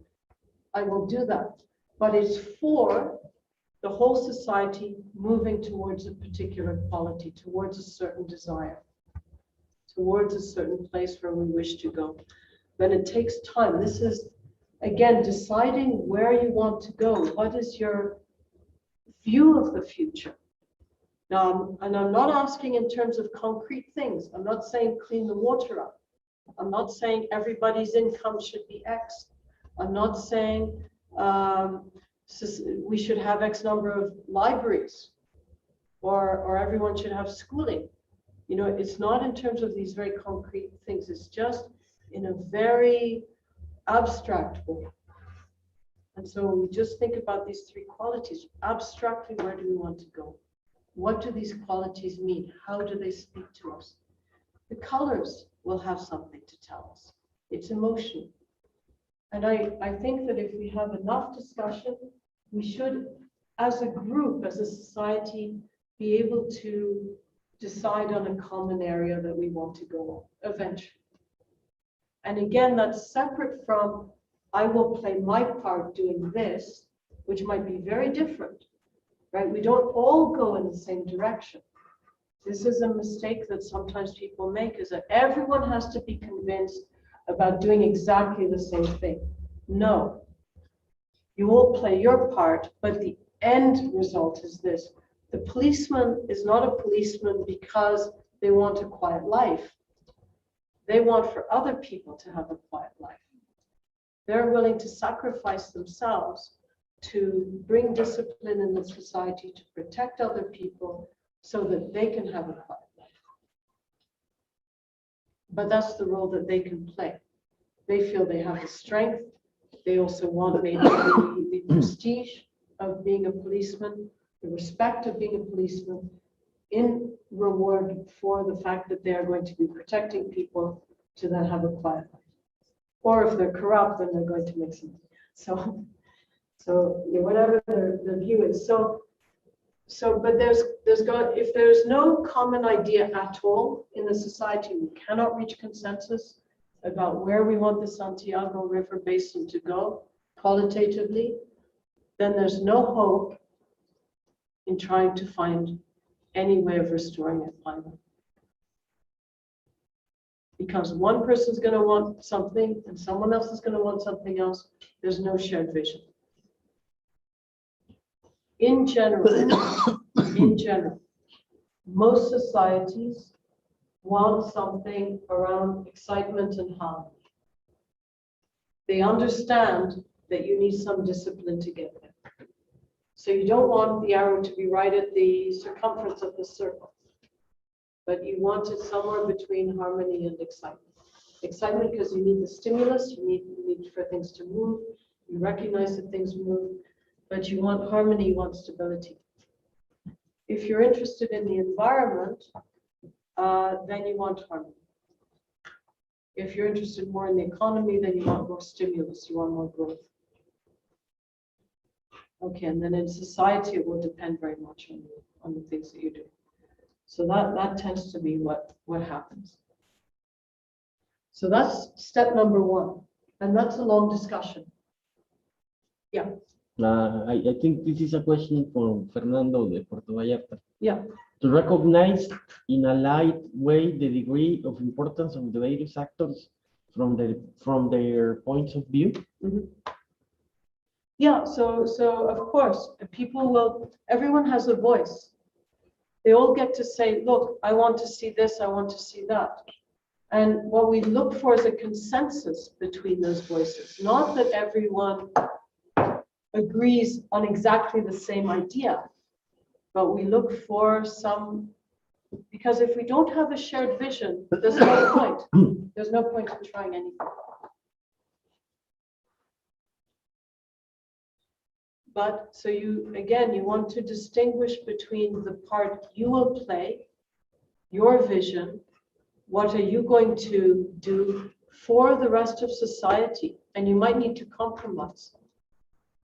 That's what being part of society means. It doesn't mean looking out for yourself and doing your own thing by yourself, regardless of everybody else. It means participating in a group effort. And if the group wants to go in that direction, you will, in your own way, help them to go in that direction. Part of that help might be to pull against, right? And to bring some tension in order to make them understand better where it is. Because we don't want everybody to completely agree. But we do have to have some sense of what direction do we want to go in. And I'm asking only in terms of these three qualities, not in terms of we need economic growth, or we need to make sure all the fish are alive, or nothing specific, just qualitatively in life, where do you want to go? And it's hard. It's not an easy answer. It's not something that we can answer quickly. I don't know if I answered the question. Next slide. Then I would show them the compasses and the tables, right, in the order that I did above. And I would invite reactions to the compass and then re-examine the tables. So maybe we have to go through a third round, right? I already said that we've got a more complete table, a more complete data, but maybe there's some more things. This is back and forth. This is a dialogue that you have between the scientists. So the compass is never finished. It's something that gets tweaked. It gets changed for two reasons. Well, these two reasons.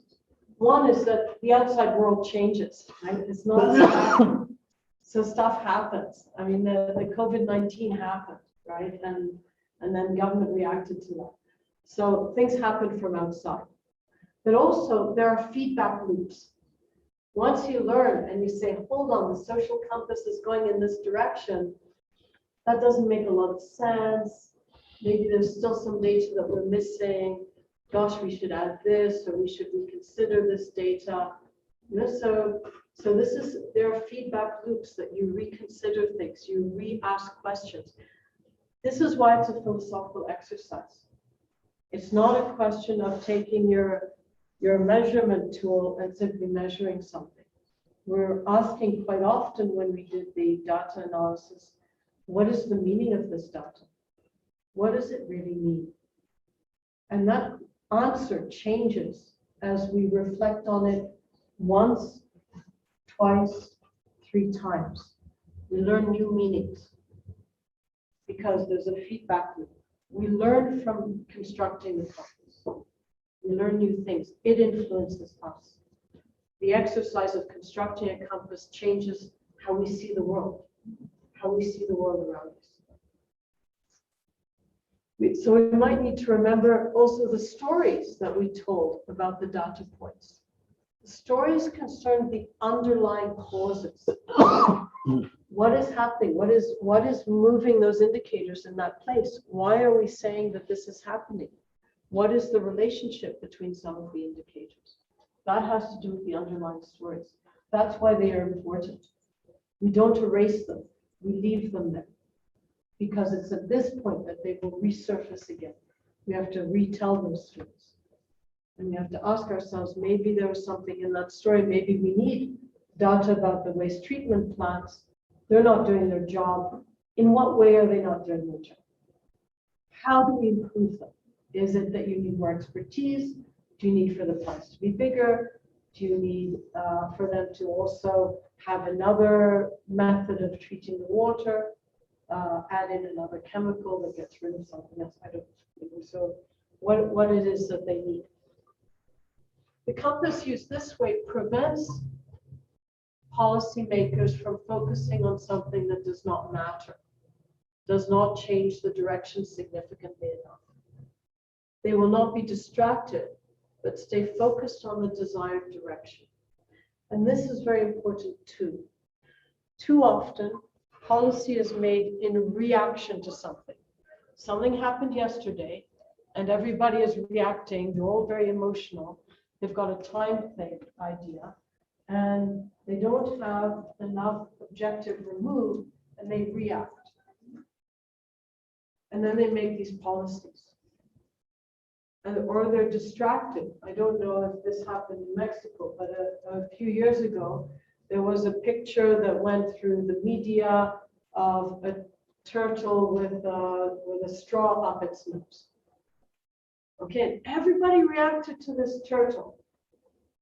Okay, but it's not the turtle that's the problem, right? And it's not that one straw that's the problem. This is symptomatic of something much, much bigger. And how to interpret that picture. And whether that's, I mean, it's not about straws. I mean, the reaction was, oh, we're not going to sell straws anymore, or we're going to make straws out of paper. Okay, but it's not about straws. It's about the fishing nets that are discarded. It's about the seas of the islands of plastic that are floating around the ocean. It's about other things. It's not about straws. You know, reacting by saying, oh, we're in Starbucks, we're not going to sell straws anymore. That's got nothing to do with anything. That's a distraction. And that was a shame because it was a moment when we could have done something more significant. And we didn't. We did stupid things. So one of the things that the compass will do is stop you getting too excited about what happened yesterday on Twitter or in the media or something. And I think I have one more slide. Yes. So how do we make policy? Yeah, next slide. How do oops. No. The last one. How do we make policy decisions?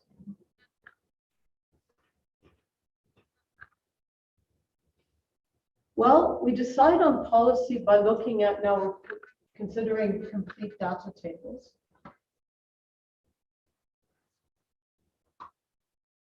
Okay, keep going through.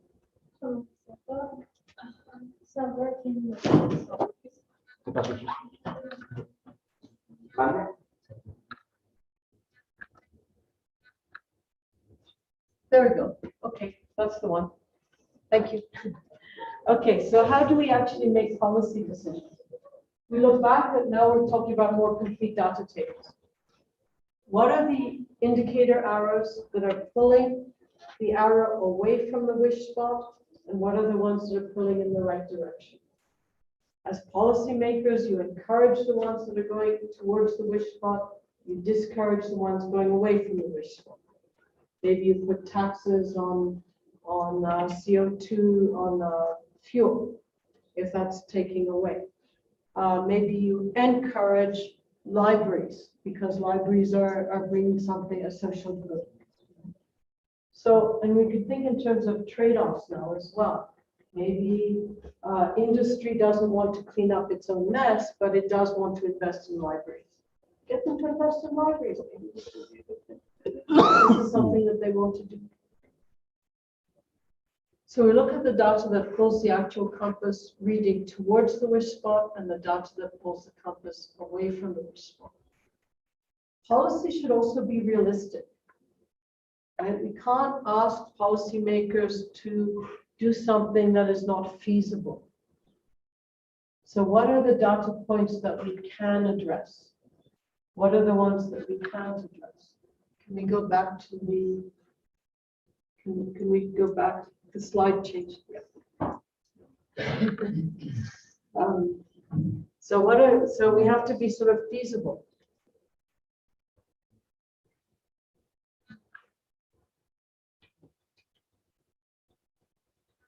And we might want to look at the underlying causes, right, as part of this feasibility story. No, just the one just before. So we might want to remember the stories that we told about the data points. The stories concern the underlying causes. And again, if you want to make policies that really address the questions, you have to look at the underlying causes. The compass used this way. Oh yeah, I said all of that. I'm sorry. Yeah. Underlying causes, you mean the analysis that for instance, could not be useful, or what does it mean? So you have a bunch of effects. The fish are dying in the river. We can see white pollution in the river, this foam. We can see water lilies growing in the river. What's causing all of that? It's pollution. Okay, so those are the underlying causes that have different effects. The deep causes. Yeah. So deep causes of the transformation in the ecology. In what I see this white foam. And what was the other thing? I said the water lilies, that, and people getting sick, maybe. What is the underlying cause? It's the pollution in the river. That's what I have to address, not the foam, right? So what I could do is I say, oh, I'm going to just take the foam away. I'm going to get this big machine, right? This really high-tech machine. It's going to move that foam, take it away. Now the foam's gone. That's not enough. It's like corruption. Is an underlying of the It could be. It could be. Well, is corruption causing pollution? Not really. No, but it's not helping to stop pollution. You see? So again, think of what does causing mean? It's not that corruption causes pollution. It's the industry that causes pollution. It's our waste that causes pollution. Our lifestyle that causes pollution. What causes our not cleaning it up? So our failure to clean it, that might be partly corruption. It's the fact that the water treatment plants don't function properly. Why do they not function properly? So I observe they're not functioning properly. And now I look for the underlying causes. What's really stopping them? It might be corruption, it might be lack of expertise, it might be lack of material, because you need certain chemicals, maybe in order to clean the things up. Maybe you don't have enough energy. I don't know. I mean, I don't know why that's there, but apparently that's there. I don't think that's accurate. The thing is that, of course, there's a problem of the lack of accountability and the corruption of the Yeah. National Commission to water and the state. But the main problem is not that. Mhm. The main problem is that the companies are, the whole system of production is organized, and it's the whole setting in the region. They are using the fact that in Mexico we have this very relaxed Right. thing, and so Right. see the participation not only of Mexico, Yeah. but also international corporations that are polluting, and that is corruption. I mean, it's almost like an evil. I've spoken to some of those folks, and they understand they assume the role of. It's like considering the environment as a resource and a way of using that in precisely in that sense means wealth and Good. for the company. So Okay, so what Salvador is noticing is that the underlying cause is not so much corruption, but it's really that the laws are not very strong about pollution, and no one enforces them anyway. And so, it's not, so- it's not, it's, No, no, I said it wrongly. It's not the cost. It's the producers. yeah, no, I haven't finished. And the attitude that there's a trade-off. We bring wealth to the area, therefore it's okay, we are absolved, right? It's okay Yeah. to not pollute. So it's a question of trade. Is it more important to bring wealth, or is it more important to save the ecosystem? And because we had no way of comparing those things, we compared wealth to wealth. We compared money to money. That's the economic analysis. We didn't have a way of saying how much money does the river bring. I mean, we have very indirect ways, and they're not very good. So, but now with the compass, we show, hold on, maybe it's not worth it. And it's going to be worth it if the arrow is pointing in the right direction, where we want to go. If all that we want is a wealthy society, regardless, we don't care if we're sick, if we're dying, but we're wealthy, right? So the most important thing is wealth. It doesn't matter what happens, and it doesn't matter if we kill everything off. It doesn't matter if we kill ourselves off. What we need is money in the bank. Right? Say that is your wish. Then you're not even going to have a social compass. You're not even going to have an environment. But as somebody who doesn't share that view, I'm going to tell you, you're going to end up very, very sick, and you're going to die. And you cannot bring your wealth to the afterlife. You know? So I don't know. You know, it's a view that some people have. Those people are not useless. They're part of the society. We have to live with them. We have to make policy with them. Their strength is to bring wealth to the area. They know how to bring wealth to the area. But other people in the area don't share this vision. They are concerned about the fish. They're concerned about illness. They're concerned about the fact that people are suffering. So now we have a question of what are the trade-offs? And the people that are saying, look, it's worthwhile for us to trade money for disregarding the environment, polluting the environment, making people sick, we don't care. But they have to understand they're part of a bigger society and that they also depend on the environment. So they have to work to some extent with the environment. They have to help some of the sick people. They have to help some of the trees in some way. So then we start to work on what are the trade-offs. But yes, I mean, the questions, this is why the world views, the theories about what is going on, shape where it is that we wish to go. They shape our analysis. Because for someone who's only interested in wealth, all of the environment arrows are going to be really short. No one cares. They're not significant.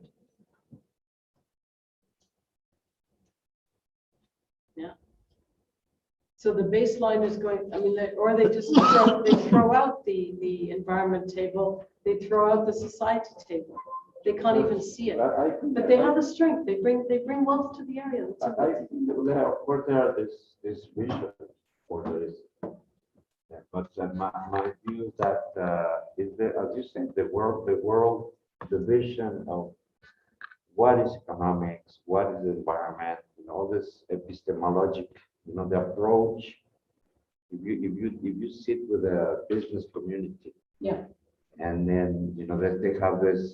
That's what they teach here in our school. If you ask, for example, in the Department of International Business, and you ask them what is their vision on what is the role of the environmental and natural resources for the society, they would say that it's a resource. That's right. That we It's a need to free use good. it. It's a To be exploited and exploited. taken. And that we were talking about this yesterday, that it is like a sort of a bonus that we have in our countries that are rich in natural resources. And that the idea of preserving nature as with some intrinsic value is totally They won't understand. inexistent, right? Of course. They won't So when you understand. so you see, if you go and if we blame, Yeah. and I blame, but I mean from a conceptual point of view, because that is a mistake that we have been doing for too I long. know. To blame the government, to blame even the business community, is to really try to encapsulate this understanding. I remember a book you showed me at your place that about the understanding of nature, what nature means, and what's the role of. We assume that everybody. In our theoretical perspective, that everybody knows that if we don't have nature, that we perish. That we assume that, but most of people don't assume it that way. So the question would be how the compass help the community, all the communities, all the different approaches to really put this in the center of the problem. No. Because if we don't do that, then the problem is that you probably will agree with me that without nature nothing is possible. So how do we address this question? Okay. No. I mean, many people ask me this question. They asked Greta Thunberg when she went to Washington, D.C., they said, how do you convince Trump about the problem of the environment?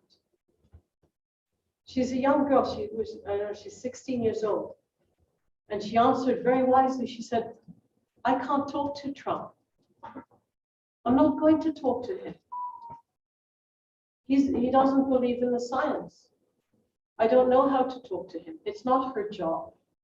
It's not our job to convince everybody that we depend on the environment. Business people are smart. They'll catch up. They will understand. What the compass will show them is that their vision is not shared by everybody. Okay?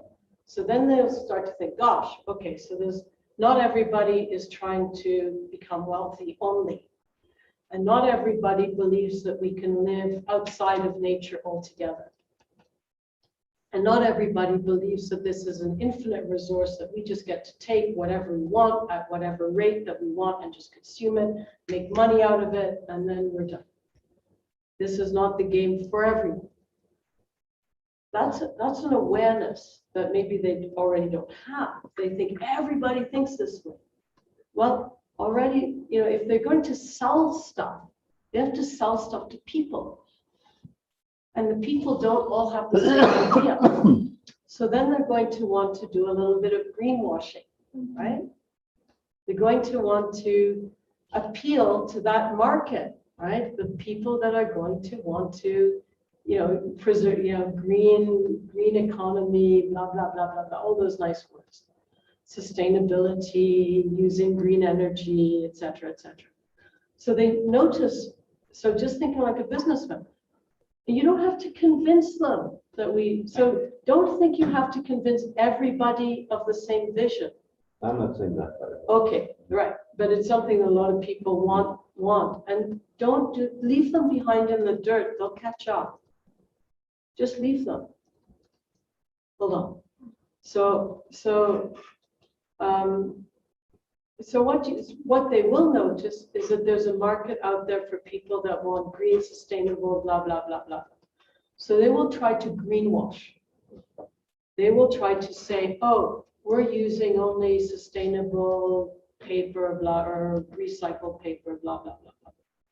The compass is going to see whether or not they're doing it properly. So they're not really able to do real green. They might think that they don't care whether they're greenwashing or whether they're actually helping the environment because they don't even see the environment. What they want to do is respond to the market. But the market is going to be strong. If we have compasses, the market is going to watch them and it's going to say, well, you might be using recycled cardboard to do your packaging, but it's making this much difference in the compass. So I don't care. You have to do more than that.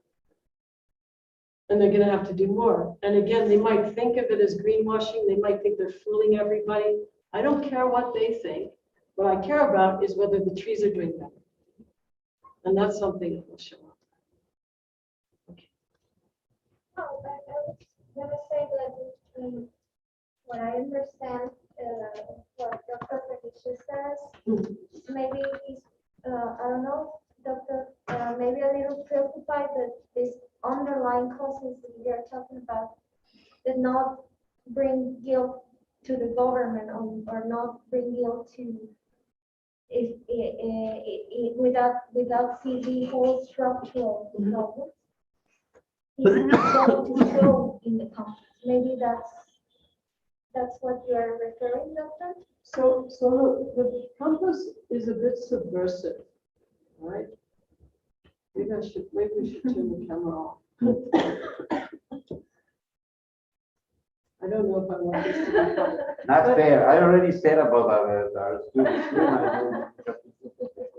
Aguante vara, aguante vara. So look, this was we've actually already raised it. Actually, it's already been said, but so it's already recorded. But as we said, an economist is not even going to see the social compass. They're not even going to see the environment compass. It's not there. Can't see it. They're just seeing the economics. So, but in our compass, we have included those dimensions. and we're going to say, look, the overall vision is not going in the direction that we want. As industry, you might be able to do something economic, but what we also are going to need to do is to address problems in society and address problems in the environment as well. And that will come out, piece by piece. They don't need to see the whole structure. They don't need to see the whole problem. What they have is one holistic, people are not that, they don't spend a lot of time thinking about the whole world that they're sitting in. They're not all philosophers. Thank goodness, because then we wouldn't have any food on our plates. So we can't ask everyone to be, a reflexive philosopher who thinks about the world and etc. But we are in enough of a crisis now that we can't afford to not think about this at all. We do have to raise these questions. We can raise them as a big question, as we did in the workshop, or we can raise them piece by piece. So the industrialist might say, okay, look, I notice in your weird namby-pamby environment ecologist, blah, blah, blah thing, you're worried about fishes. I don't care about fishes. I'm worried about making money. But I'm going to greenwash a little bit. I'm going to encourage those species to come back into the river. So I'm going to sponsor some fish tanks. It's not going to cost me very much money. Some fish tanks to graze some fish, and we're going to dump them into the river. Okay, you can do that, but we're going to be watching, are the fish surviving in the river? No, they die off before they even reproduce. So it's not actually working as a solution. So it didn't cost you very much money to have a couple of fish tanks to make some, to keep the species that are endangered, to keep them going. You're dumping them back in the river, but they're still not surviving. So yeah, now you have to look at the underlying causes. What is the underlying cause? It's the pollution in the river. And you have to do something about it. Otherwise, that whole niche market, all those people, and don't forget the feedback loops. As you go through the compass construction, you learn things, you see things. And so you become more aware of the environment. And so that niche market is now growing before your eyes, and you can't control that. As that niche market grows, there's going to be fewer and fewer people that will buy from your industry. One big problem, though, with what I just said is that some industry is owned by people outside Mexico. Outside, they don't live in the river basin area. They don't see, this is not their market. Their market is the United States. They have a piece of paper saying, I own this factory, I have this manufacturing, they have this all on paper, they have a bank account. They have people here that hire people that manage everything. They have stakeholders all over the world. And their export market is outside Mexico. They use this as a dumping ground. Now, there are people who live here, and it's up to the people who live here to decide, are they bringing enough economy, enough money to this region to make it worthwhile? But it's the people here, it's the policymakers that are here that get to make policy law. It's not somebody in the, now they might feel pressure from the United States, or pressure from a company in Canada, or pressure from a company in Brazil, or pressure from government in the United States and Canada and Brazil to leave the, use the Santiago River Basin as a way of making money for Brazil, or making money for people in the United States, or making money for people in Canada. Now, as a region, because we're making, say, recommendations to people in this region, is that what you want? Do you really want to make people in Canada wealthy, people in the United States wealthy, people in Brazil wealthy, and have the people that are earning money in the factories here be sick, earning a little bit of money, not very much? Maybe it's time to rethink. Maybe what we want is an industry that serves this area better. And these are going to be tough decisions. But unless we have a sort of shared vision in the area about where we want to go, there's no point in starting.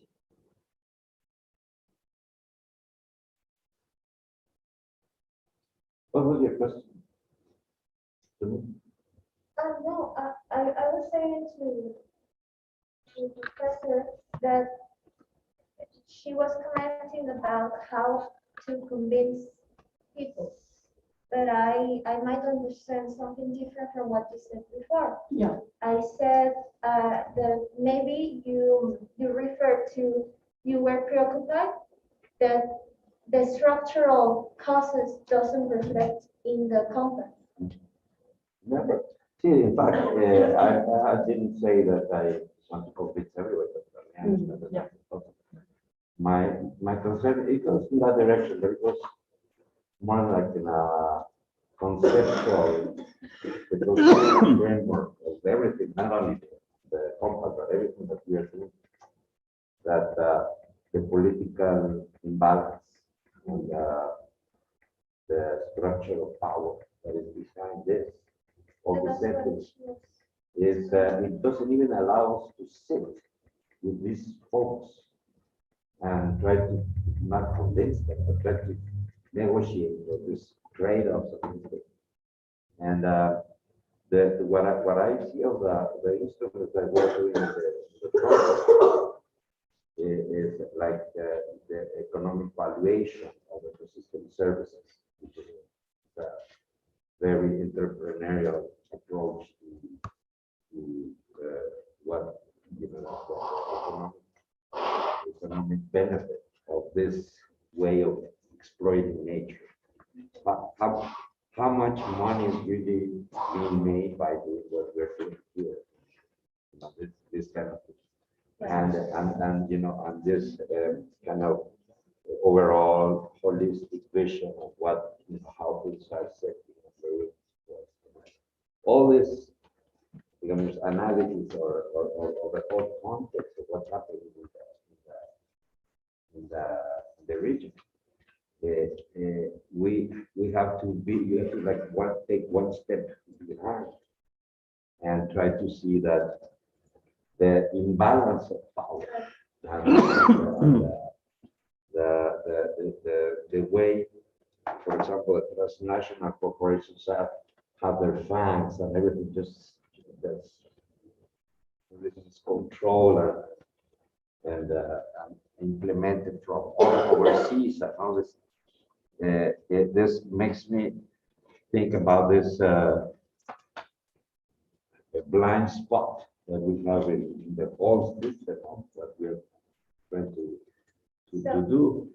That is that lack of ability to do this, to sit and make the trade-offs and understand what's going, you know, how we can take advantage of all these things that companies can do. Talk with the government and talk with the community. No, that's right. Is that power is very important. And who has the power, what kind of power they have is very important. But there's also power in ideas. And there's a power in communication. And some people might,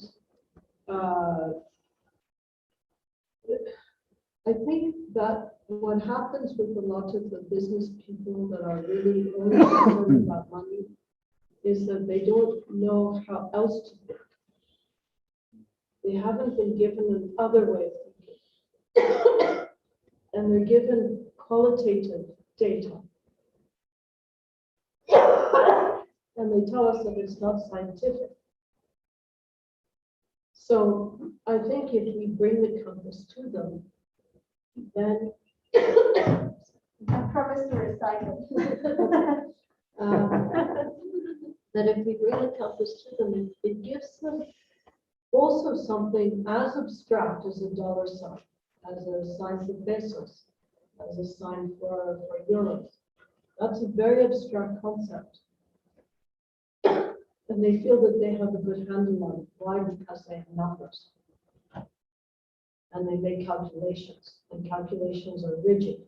Adding is not something we feel, it's just something we do. It's an abacus, you know, we just move things around. And so they feel very reassured because they're making calculations. But similarly, we can show them numbers, and of course, there's going to be some, you know, there's a lot of politics, especially in the social compass. It has to do with your world vision.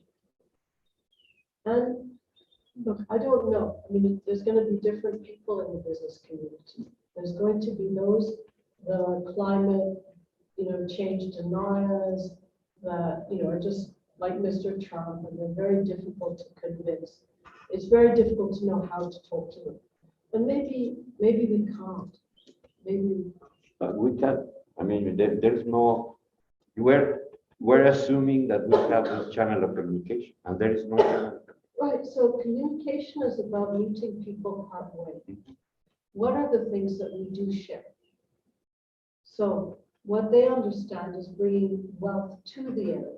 And we might say, you're not bringing wealth to the area, you're bringing wealth to yourself.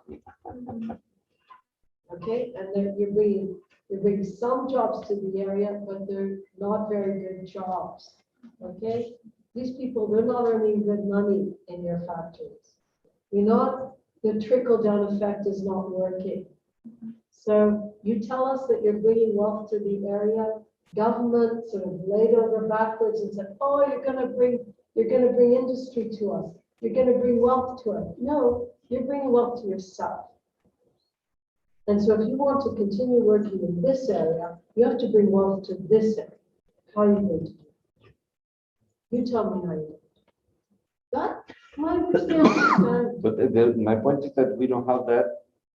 It would be a dream to have the opportunity to tell them, to create a political space where you can tell them that. So, That's the point. That's my point. There's this. If we see the history of what's going on in the space. You want a direct solution to everything. No. There is, my point is that there is no, the government is here, the community is here, and the business is here, and there is no communication.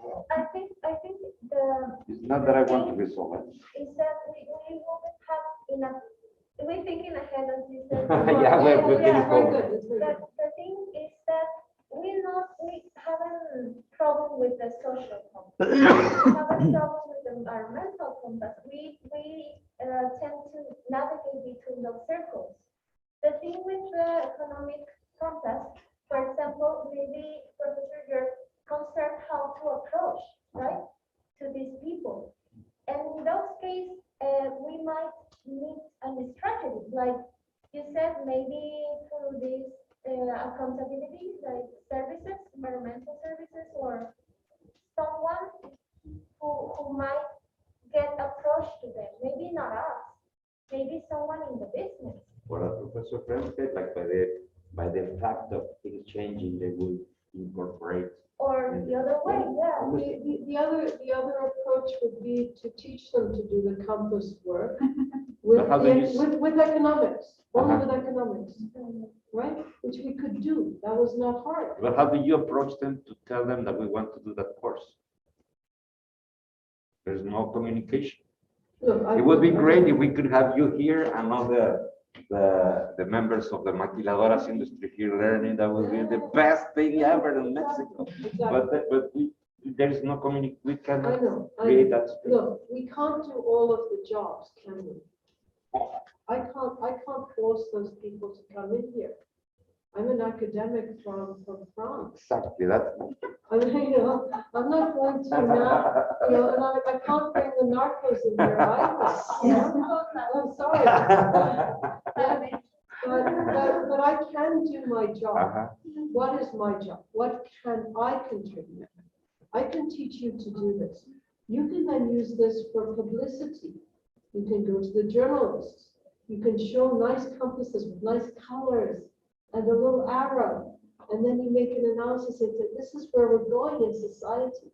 Do you agree with this? You open up a debate. Eventually, so you do it universally, you do it underground. You don't tell them you're going to talk to them. You wait till they come and talk to you. Perfect, that's publicity. Aunque estoy opinando en español, porque si en español no me entiendo, en inglés menos. Necesito entenderlo primero yo, a ver si me entienden algo ustedes. Creo que es súper importante y muy interesante el taller que estamos tomando ahorita, porque es una manera de combinar los diferentes sectores implicados. O sea, Michelle está tratando de que todas las áreas o el mayor número de sectores implicados se tomen en cuenta y ¿quiénes van a hacer ese trabajo? Pues los académicos, los estudiantes, los maestros, los investigadores. Y se va a hacer, digamos, un poco desde la universidad, pero se están incluyendo, o la idea es que se tomen en cuenta todos los factores y no nada más desde nuestro punto de vista y también que consultemos a la gente que tiene los datos reales y que está estudiando ese problema, porque lo que nosotros vemos no es suficiente. Yo desde mi área de geógrafo no veo todo. no veo las cuestiones sociales, no veo las cuestiones económicas porque además no las comprendo y no pudiera explicarlas como las explica el doctor Peniche y tampoco puedo hacer el trabajo del biólogo que nos va a decir, está de la chingada. O sea, ya no hay, o sea, dense cuenta que ya no hay especies, o sea, y bueno, sí, ya lo dices, pues, pero queda poquito, ¿no? O estamos mal, pues, y estamos mal y lo que queremos es no estar peor. O sea, queremos revertir en la medida de lo posible lo que está pasando. Es imposible también como sensibilizar a la gente, a la población en general. Yo no puedo sensibilizar a mis 2 hijos, solo tengo 2 y no puedo. Son adolescentes. Y son buenos muchachos, pero no sé cómo decirles, por favor no tires agua, por favor apaga la luz si no la necesitas, por favor no dejes el teléfono conectado todo el día y toda la noche. O sea, cosas súper sencillas, no puedo, no he sabido cómo. Entonces, no lo puedo hacer con 2 en mi casa, con quienes duermo y a quienes conozco toda la vida. ¿Lo voy a hacer con la gente, con todo el mundo? Pues no se va a poder, pero me parece muy interesante la metodología de la brújula porque está integrando todo lo que se puede integrar. Entonces es importante que lo aprendamos y que tratemos entre nosotros de aprender lo más que se pueda de Michelle, de la metodología y de tratar de aplicarla entre todos. Porque lo que sepan unos no lo van a saber otros. Y lo que puedan aportar, todo va a ser súper valioso. Y en ese sentido, los datos, lo que se genere de información y también de discusiones y de maneras de pensar, lo podemos vertir ahí. Y a partir de ahí, va a haber alguien más, a lo mejor ya no nadie de nosotros, va a haber alguien más que pueda transmitirlo a otros sectores o a la población, o en mi casa, aunque sea, en mi colonia. O sea, ya, aunque sea con eso, ¿no? Si yo logro transmitir eso a una persona, en mi familia, o en mi colonia, o en mi escuela, con mis compañeros, porque tengo compañeros del doctorado que estoy segura que no les importa o sea, quieren lana, pues, punto. Pues sí, o sea, ¿quién no quiere lana? Pues todos queremos, pero a ver, habemos unos más sensibles que otros. Más sensibles y nos estamos poniendo el sombrero del ambientalista, pero ella nos está pidiendo, espérate, pero también ponte el sombrero del economista y nos cuesta un montón, lo hemos visto aquí, nos cuesta un montón, te dice, ese sombrero ahorita no estamos viendo ese sombrero, quítatelo, déjalo allá, agarra el otro, si no podemos, o sea, nos cuesta trabajo, pues.